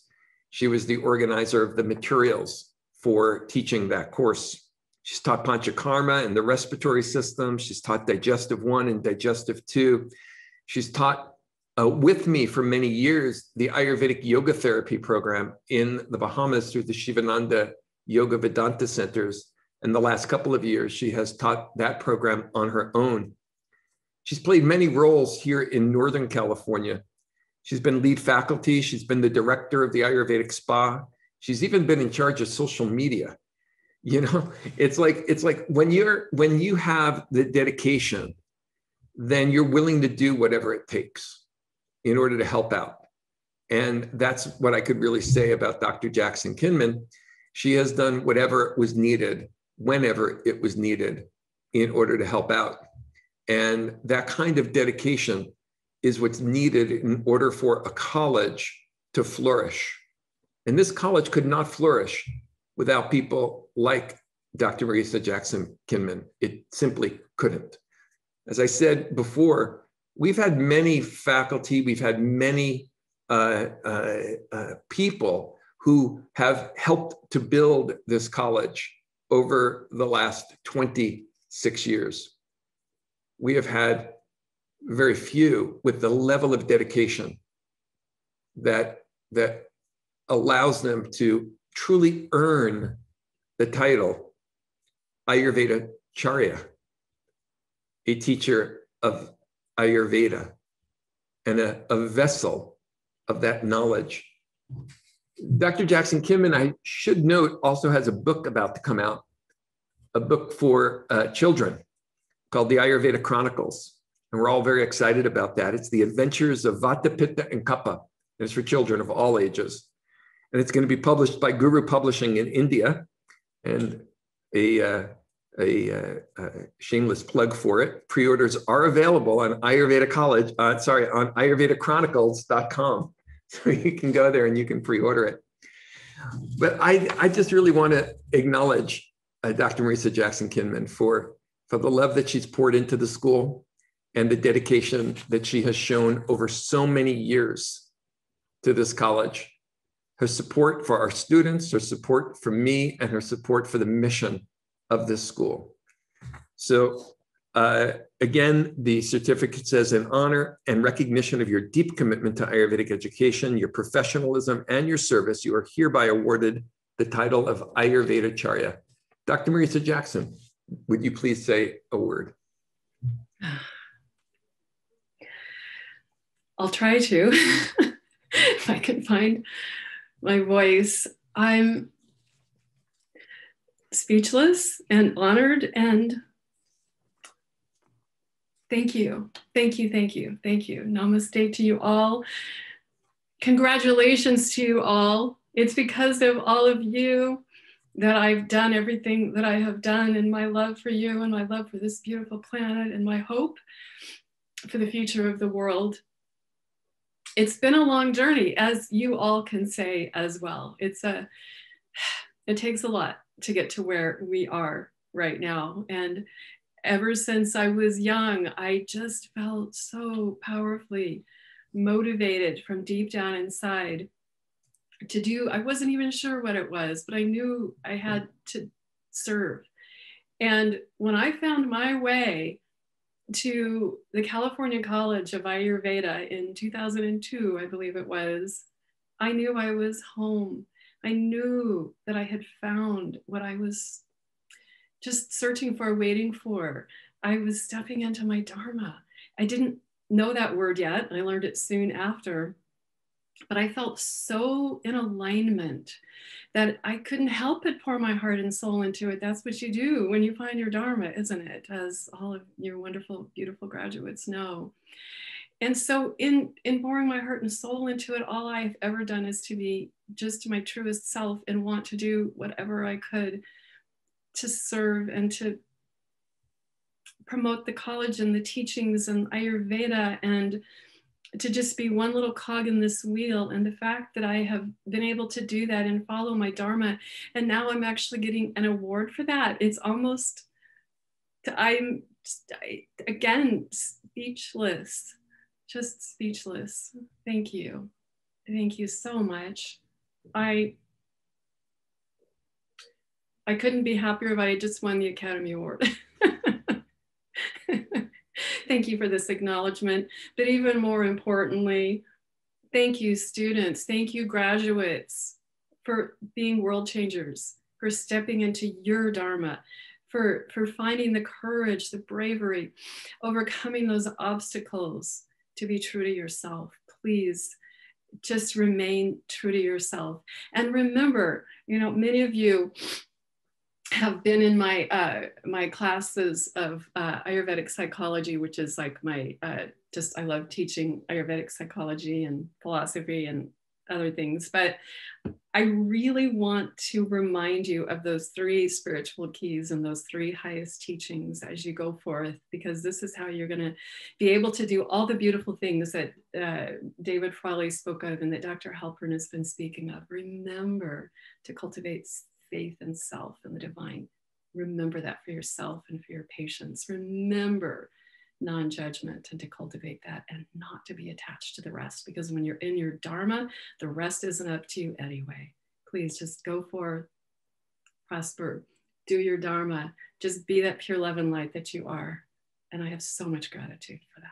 Thank you. Thank you. Thank you so much, Dr. Halpern. It's been such a joy and continues to be. Namaste.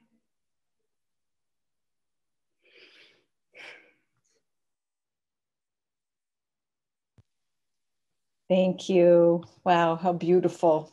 And you both are an incredible light at the school and in the world, and beautiful role models for those moving through to stay connected with.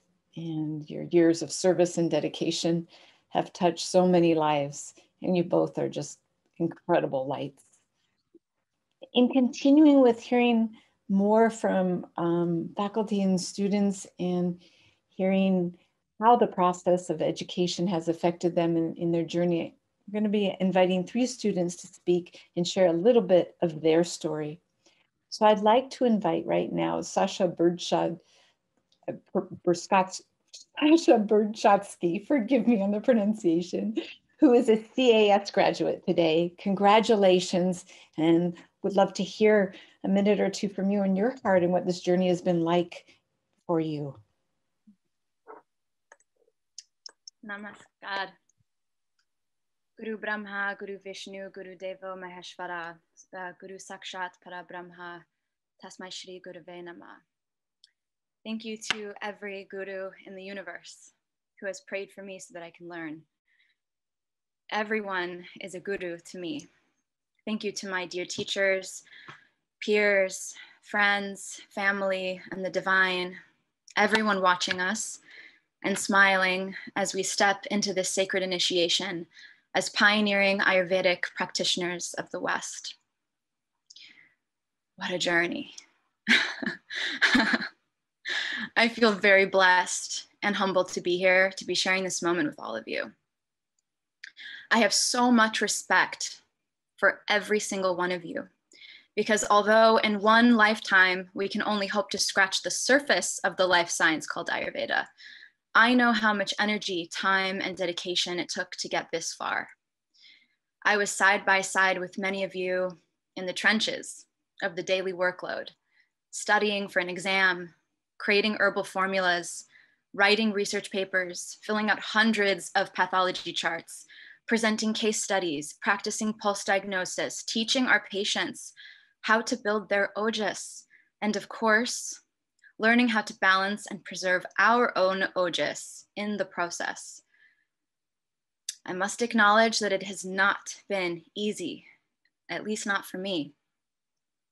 Rewarding, fulfilling, yes, but to arrive at this moment and what we can consider both an academic and spiritual graduation, a great deal of sweat equity, sacrifice, and perseverance was required. There were no shortcuts, no easy way out, just hard work, a lot of it, and the divine will to do it. We each have our own story of what magnetized us to this path. And that story includes our own personal challenges, karmas, dramas. Regardless, please know, without a shred of a doubt, that we were hand-selected by nature, by the divine, to be a channel for Ayurveda.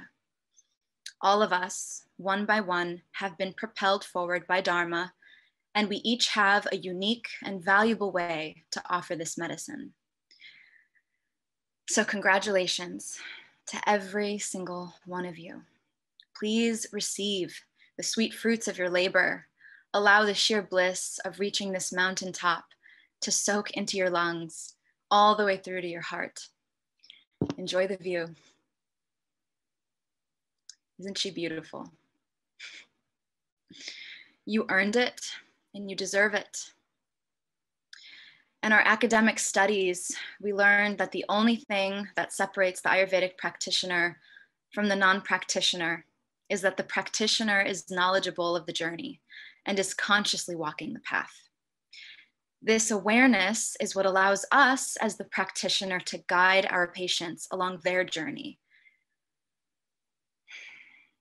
We also learned that the two principal goals of Ayurveda are: one, keep the body happy and healthy and free of disease, and two, use our health as a foundational base as we pursue higher spiritual goals. Now, especially now, the planet is in desperate need of you. The COVID-19 pandemic has revealed a much needed shift in the way that we approach healthcare in the West and all around the world. Each person is an entire cosmos, but many have forgotten their true nature. If they only knew how divine they were, not only could they heal themselves, but they could prevent illness altogether. This is where we come in, bringing Vedic wisdom to our healthcare, as well as our education and economic systems. Ayurveda is the key. And today, you have been endowed to hold the key. It is both a great honor and a profound responsibility. But please remember that you do not carry this weight alone. Because of the work that Dr. Halpern and his team have done in building this school, you have now joined a growing army of healers, unified in the sankalpa of alleviating human suffering. By working together as one family, we will bring these ancient teachings to the physical, emotional, and spiritual human body. We know its power because we have experienced it. So from the deepest wells of love, compassion, and gratitude with all of our hearts, let's go share the power of Ayurveda with the world. Hari Om. Hari Om, beautiful. Thank you, Shasha, so much. Thank you. Beautiful. Wow, the world's a better place already. I'd like to now introduce Lala Naidu, who is an AYD graduate, and hear a little bit about her journey.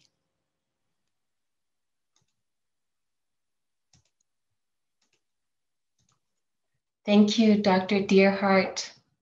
Namaste, friends. My name is Lala Naidu. It is nice to see you.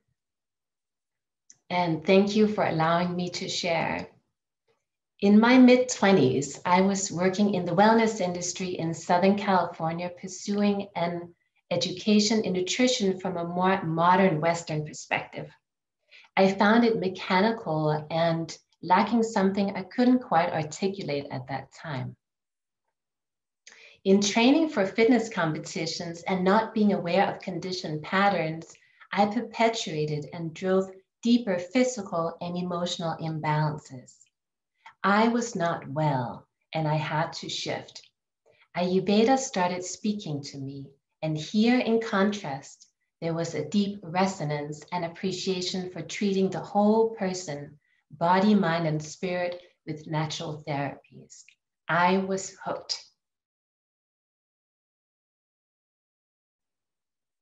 What a curious ride this human experience is. My teenage wounding after much healing turned into my great passion and offering to the world. I haven't before felt so on purpose. I serve women from an open, sincere heart with curiosity, intelligence, compassion, and loving energy. I treasure and feel nourished by the trust and intimacy. In knowing that life itself, it's living itself through us, as us, and everyone else too, life becomes clear and undisguised. Your healing is therefore my healing, and I serve you as such. Going through the CCA program has shaped me into a confident and humble Ayurvedic practitioner. We as Ayurvedic doctors have an understanding of the disease process and have been cultivating the tools of how to guide people toward optimum health and healing. Throughout my journey with CCA, I was blessed with 5 incredible women supervisors that, along with the CCA faculty, patiently and compassionately, each in their own unique way, guided my understanding of Ayurveda with powerful tools for healing. The last 4 years have felt like being in a pressure cooker, waking up extra early, going to bed late, saying no thank you to most invitations to fulfill the program's requirements. In order to stay balanced, I had to live the teachings of Ayurveda, prioritizing self-care, nourishing our body, minds well with foods, herb, massage, exercise, and meditation. At one point, I was stretched thin. I awoke to it in one of our Zoom classroom meetings. I looked at the picture on the screen of myself and thought, boy, that person looks exhausted. It was a bit of an out-of-body experience, which I shared with my fellow students at that time. And in their loving reflection and with their support, I was able to pivot quickly and figured out how to set up a schedule for myself where I feel mostly grounded and that allows for rest, serving from a full cup. Initially, I was hesitant about the quality and the depth of the CCA distance learning program. I wasn't sure that it was possible to get an in-depth personal education via online. However, I was pleasantly surprised.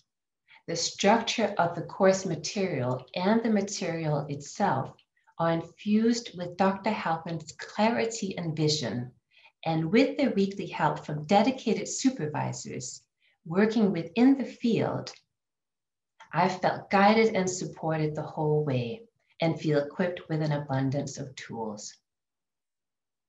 Dr. Halpern, your ever-expanding vision and love for Ayurveda is infectious. Thank you for that. And I hope to contribute to your mission by supervising future students. Journeying along with other empowered women has been very special, each bringing their unique gifts and bright light. I wish to honor each one of you. Thank you. Our collective commitment and desire to make a difference and contribute in a positive way is an ongoing source of strength. I look forward to continuing supporting each other as we grow and learn. Thank you all. Thank you, life. May love continue to lead the way.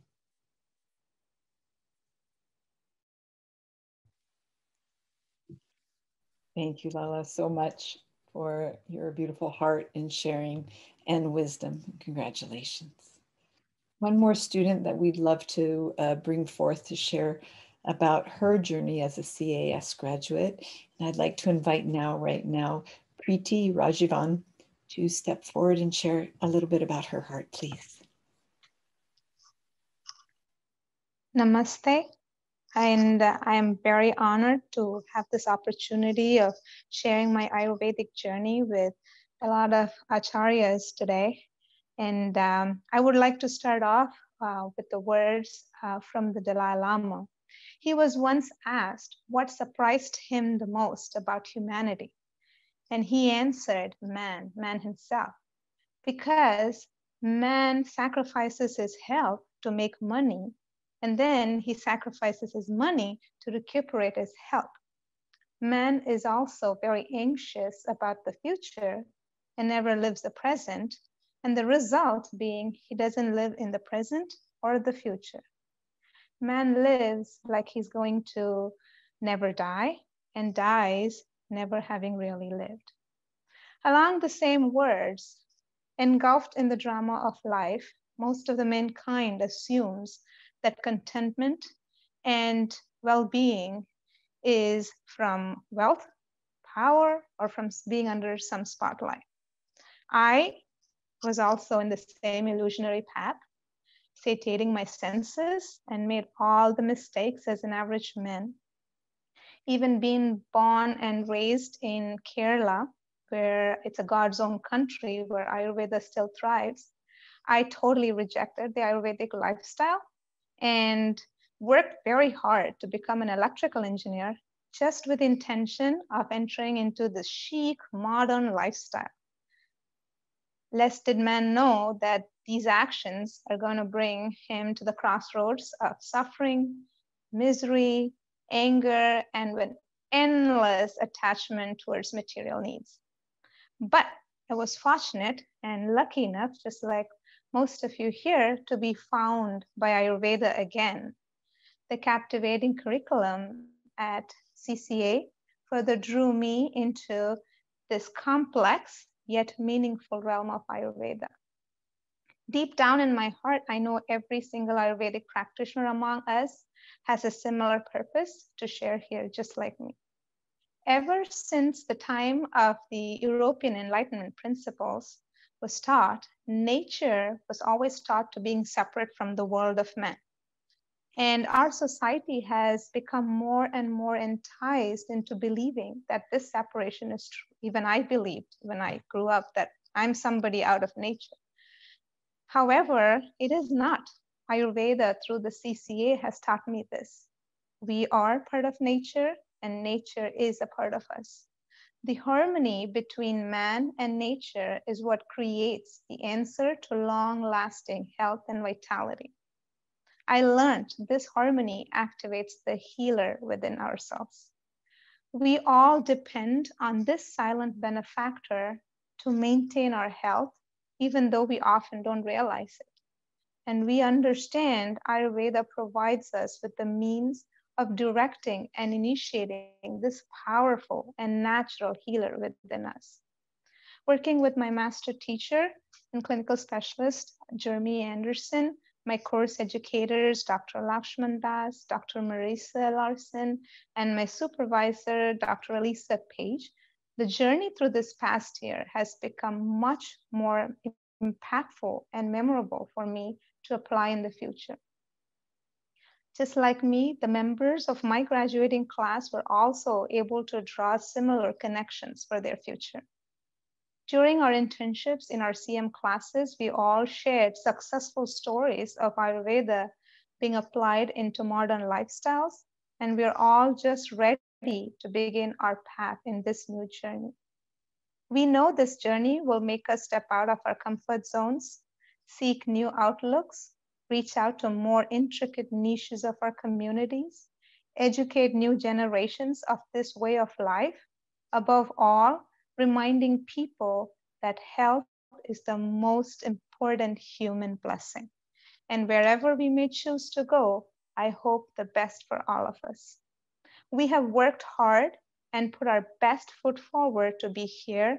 And for that, I must congratulate my graduating class and congratulate the achievement of an essential milestone in our Ayurvedic careers. Today, at this time, I would like to remind every aspiring practitioner, including myself, with the quote from Dr. Deepak Chopra that always go with your passions and never ask yourself if it is realistic or not. Because by now, like how Dr. Halpern said, we should know that Ayurveda is true and it is the divine truth. Finally, I would like to end off by saying, as Ayurvedic practitioners, let us all intend to follow our dharma, be an instrument for Ayurvedic miracles, and play a role to quench mankind's thirst for a healthy body and a blissful mind. As written in ancient scriptures, I wish you all Ayur Aarogya Saukyam. Thank you. Thank you so much for sharing so beautifully from your heart. And I am just so inspired by you all and so grateful. And we are here.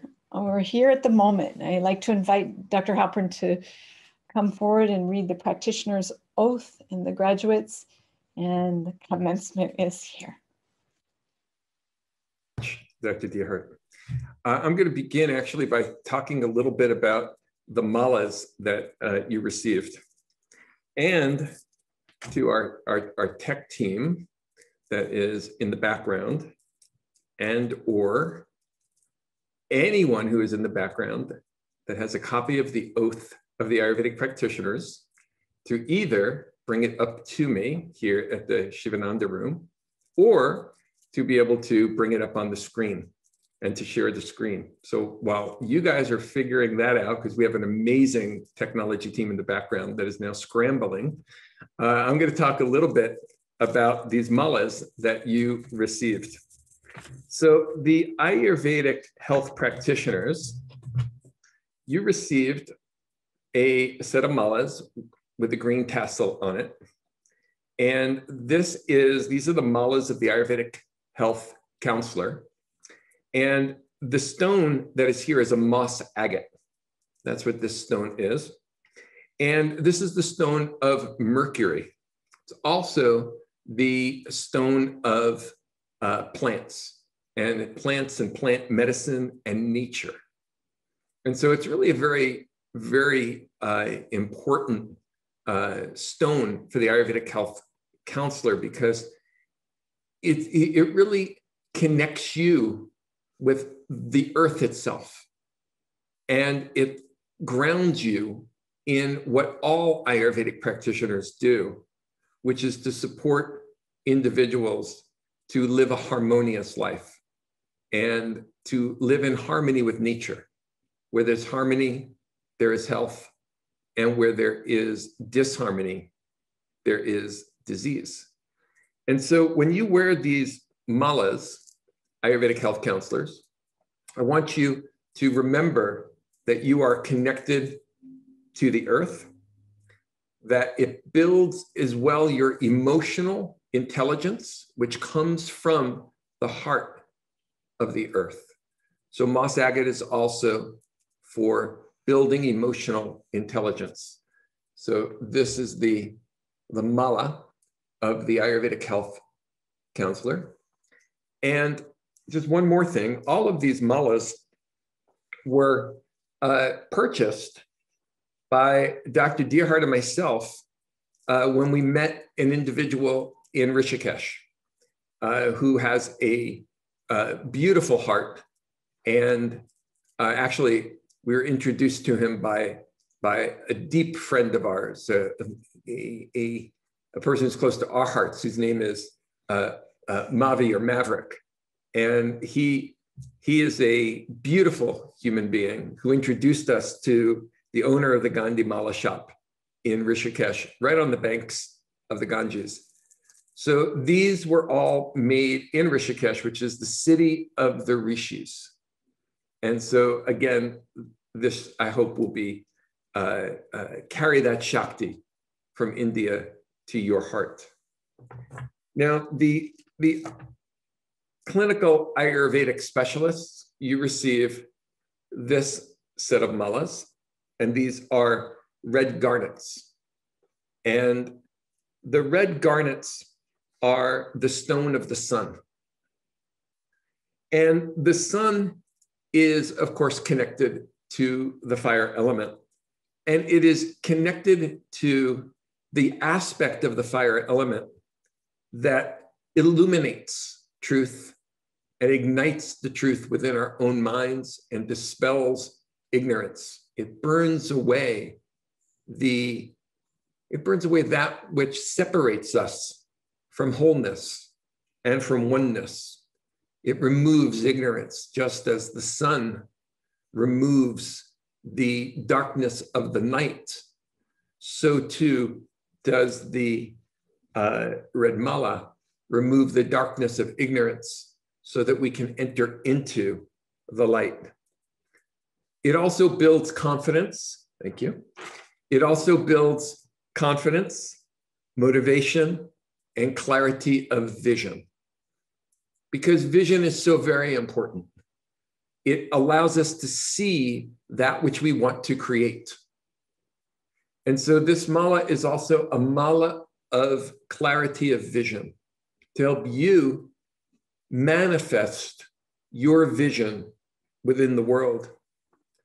Finally, this is also the stone of Kundalini.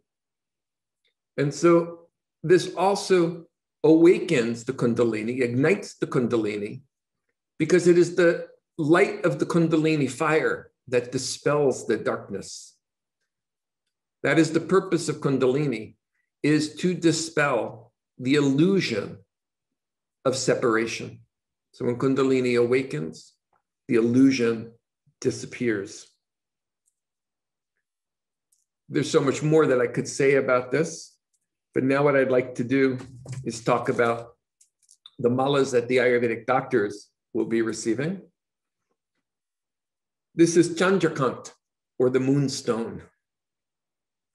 So this white color, the Chandrakant, the moonstone, of course, it is the color of the moon, and it is related to the water element. When you wear this, this is nourishing your rasa, which you know is associated with water, but more than that, it is also building ojas and supporting the ojas. Even more than that, it is the Soma. The Soma is the essence of the moon that resides within the head that supports life itself. In fact, there is the life itself is sometimes described as the dripping of the Soma into the Agni, and we have to learn to preserve that Soma to preserve life. And even more than that, it is the Amritam. It is symbolic of the Amritam. This is the waters of immortality that Lord Dhanvantari rises with from the ocean of consciousness. So when you wear this, please keep in mind that you are supporting the very, very essence of Ayurveda and the very, very essence of life. And I want to let you know that if you would like more knowledge about these malas or the stones, a wonderful resource for you is Dr. Frawley's book, The Astrology of the Seers, one of his 40 books that he has published. And now what I'd like to do is to read to you the oath of the Ayurvedic practitioner. But actually, before I even do that, I'm going to call your names. I'm going to ask you to stand up when you hear your name. And I know you're not sharing the same physical room as I am, and that when you stand up, I might not see your face, but I want you to stand up because I want you to feel the acknowledgement of hearing your name. And then I'm going to read the oath of the Ayurvedic practitioner. And after you take that oath, I'm going to ask you to take your malas and to place them around your neck, following the speaking of the oath of the Ayurvedic practitioner. The names I'll be reading are all of those who completed, not just those who are here with us today in the ceremony. But when you hear your name, please go ahead and stand up. And I'm going to begin with the Ayurvedic health counselors. Ariel Aguilera, Susan Anderson, Satish Asotra, Bailey Banta, Cristobal Becker, Tina Clement, Teresa Divine, Paramjit Dylan, Chris Garber, Satane Gavin, Noel Grupner, Megan Hayes, Tatiana Horman, Bradley Johnson, Louise Johnson, Namita Khanna, Alexis Kindig, Negan Kordaka, please forgive me if I mispronounce your name, Elise O'Brien,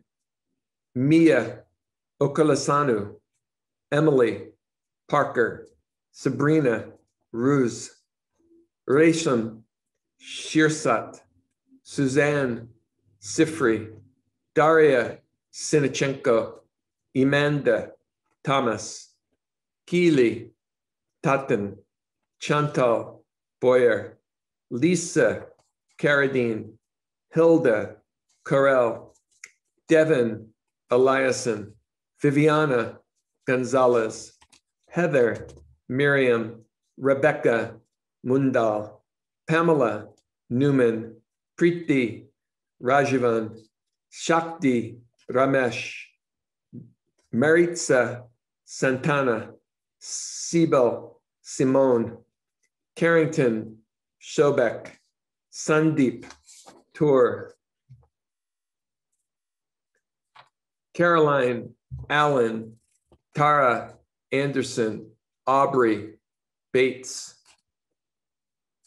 Sasha Bershadsky, Valerie Huang, Kendra Irvine, Alicia Judy, Shabana Kapoor, Daniel Kerr, Rachel Korn, Jennifer Lingvai, Emily Logsden, Whitney McMichael, Emily Pickett, Tatiana Zayats, and continuing with Clinical Ayurvedic Specialists. Please forgive me if you are listed in 2 categories. Sonia Aurora, Jeffrey Black, Betty Brown, Jackie Denio, Timothy Kime, Larisha Naidu, Teresa O'Brien, Francis Shelton, Shannon Storm, Satish Ashotra, Lori Carter, Meredith Dash, Satane Gavin, Megan Hayes, Shauna Jameson, Namita Khanna, Nadia Miller, Kelly Murphy, Emily Parker, Resham Shirsat, Magdalena Villablanca, Caroline Allen, Alexander, Sasha Bershadsky, Christina Dos Santos, Nina Fine, Noel Grupner, Neha Cabra, Alexis Kindig, Nina Purea, Estabana Robertson, Keely Tatan, Tina Woosley, and the Ayurvedic doctors, Jackie Denayo, Sharon Jurasek, Brenda Krulikowski, Melanie McDonald, Larisha Naidu, Lala, Teresa O'Brien, Shannon Storm, Alicia Sudal, Gulnara Taldabaeva Pujalis. So please stand up, and I'm going to read the oath of the Ayurvedic practitioner. As I read the oath of the Ayurvedic practitioner, please close your eyes and take this into your heart.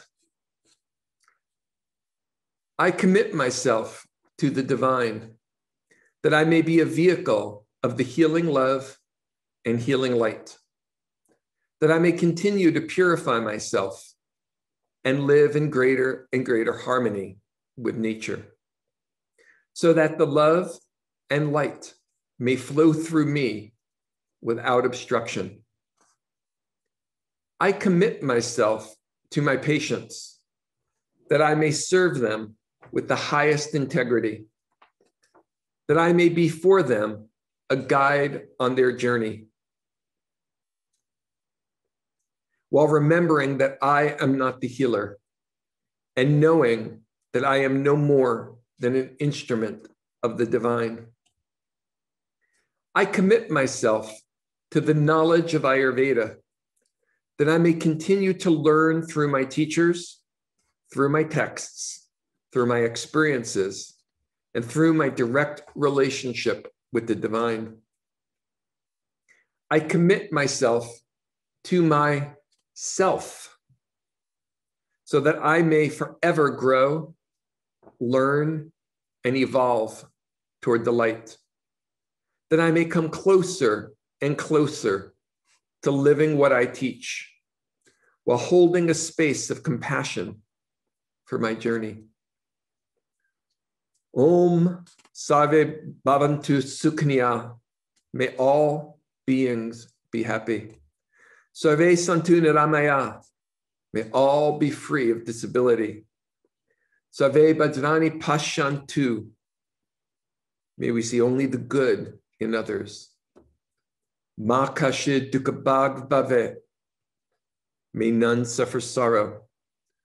Om Shanti, Shanti, Shanti. Om, peace, peace, peace. And now chant with me Om Dhanvantara Murtaye Namaha, as only through the blessings of the divine healer can Ayurveda be taught, can Ayurveda be learned, and does healing take place. Let us ask for the blessings of Lord Dhanvantari as we go forth with our certifications into the world and be a vehicle for Ayurveda. Om Dhanvantara Murtaye Namaha. Om Dhanvantara Murtaye Namaha. Om Dhanvantara Murtaye Namaha. Om Dhanvantara Murtaye Namaha. Om Dhanvantara Murtaye Namaha. Om Dhanvantara Murtaye Namaha. Om Dhanvantara Murtaye Namaha. Om Dhanvantara Murtaye Namaha. Om Dhanvantara Murtaye Namaha.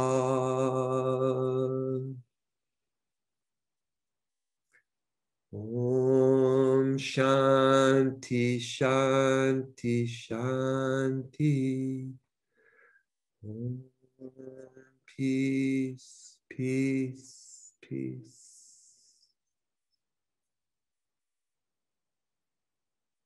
Namaste. And now, practitioners, go ahead and please place the malas around your neck. Receive the blessings of the divine healer. Receive the blessings of the gurus. Receive the blessings of the planets and their planetary nature. Receive the blessings of the rishis. And go forth now into the world and carry out your dharma. Om Shri Dandavantara Murte Namaha. Om Namah Shivaya. Namaste.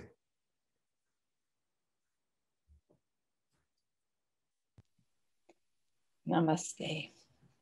And congratulations, one and all.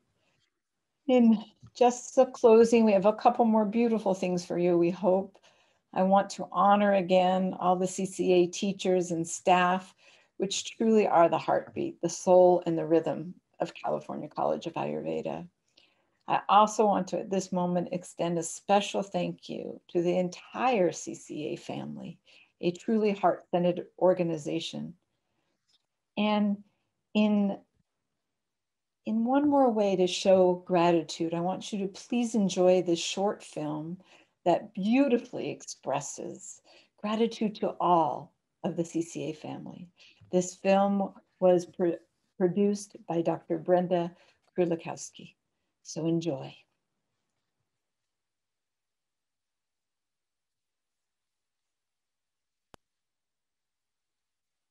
And so she grows. A tiny seed, something so small it is just a speck, barely seen, nestles itself into the stable soil of Mother Earth, surrendering to its future and fueling itself in faith. Days come and days go. There are times of rain, times of snow. The darkness is sometimes long and even bitter cold. But the sun comes again and again, its inspiration filling the tiny seed with an invigorating energy it cannot deny. The vibration builds to the point of bursting, and a tiny shoot appears, unfurling bravely into the sky above. As each leaf appears, the tiny plant looks to the stars and wonders at the vast world around. She feels so small, and it seems so large. The season rolls on, the earth offering her rich nutrients, the softness of water hydrating her cells, the lightness of air giving her breath, and the sun helping her metabolize it all.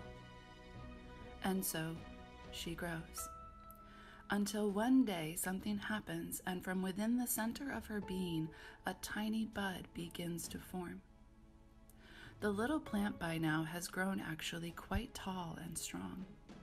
Her leaves stretch to the stars, and her stalk is long and proud.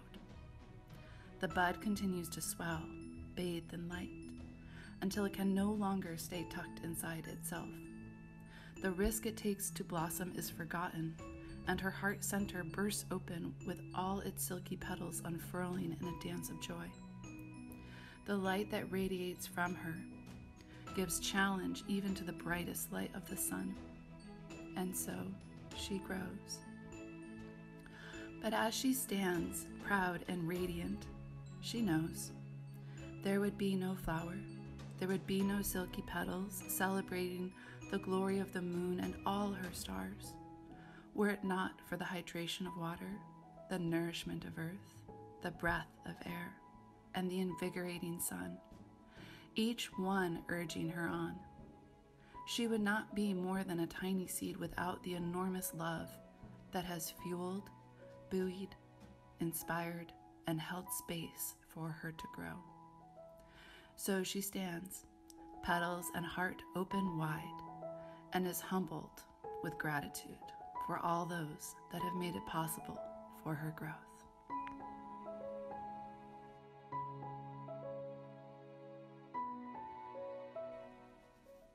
It is with all my love I offer this simple but deeply heartfelt thank you to my incredibly wise and inspiring parents, Donna and Scott Eigler, to the two very best brothers a girl could ever ask for, Todd and Aaron, to my sweetie, by my side, Kevin G. Bear Krulikowski, to the Luna Yayas, and my sweet soup chef, Lori, to the wise clan of the Chakra Ladies,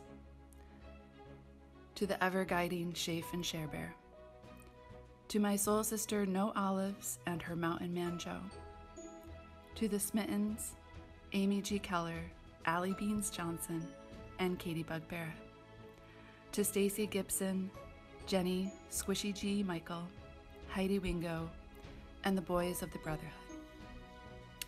And very deeply to the inspiration for this all, Dr. Marc Halpern, and his equally inspiring partner in life, Dr. Deerheart. To my teachers, Dr. Ranjana Chawla, Dr. Sandra Gutierrez, and Dr. Ram Rao. To my wise, loving, and tenacious cohort, we did it. To Diane Meredith, the world's very best cheerleader. To Leslie Clohan, Christina Grant, and Chris Garber, the magical medicine makers who held it together. And the entire team at CCA. It is because, very much because of each of you that this tiny seed has been able to grow into a flower. I offer you all my love and deepest gratitude.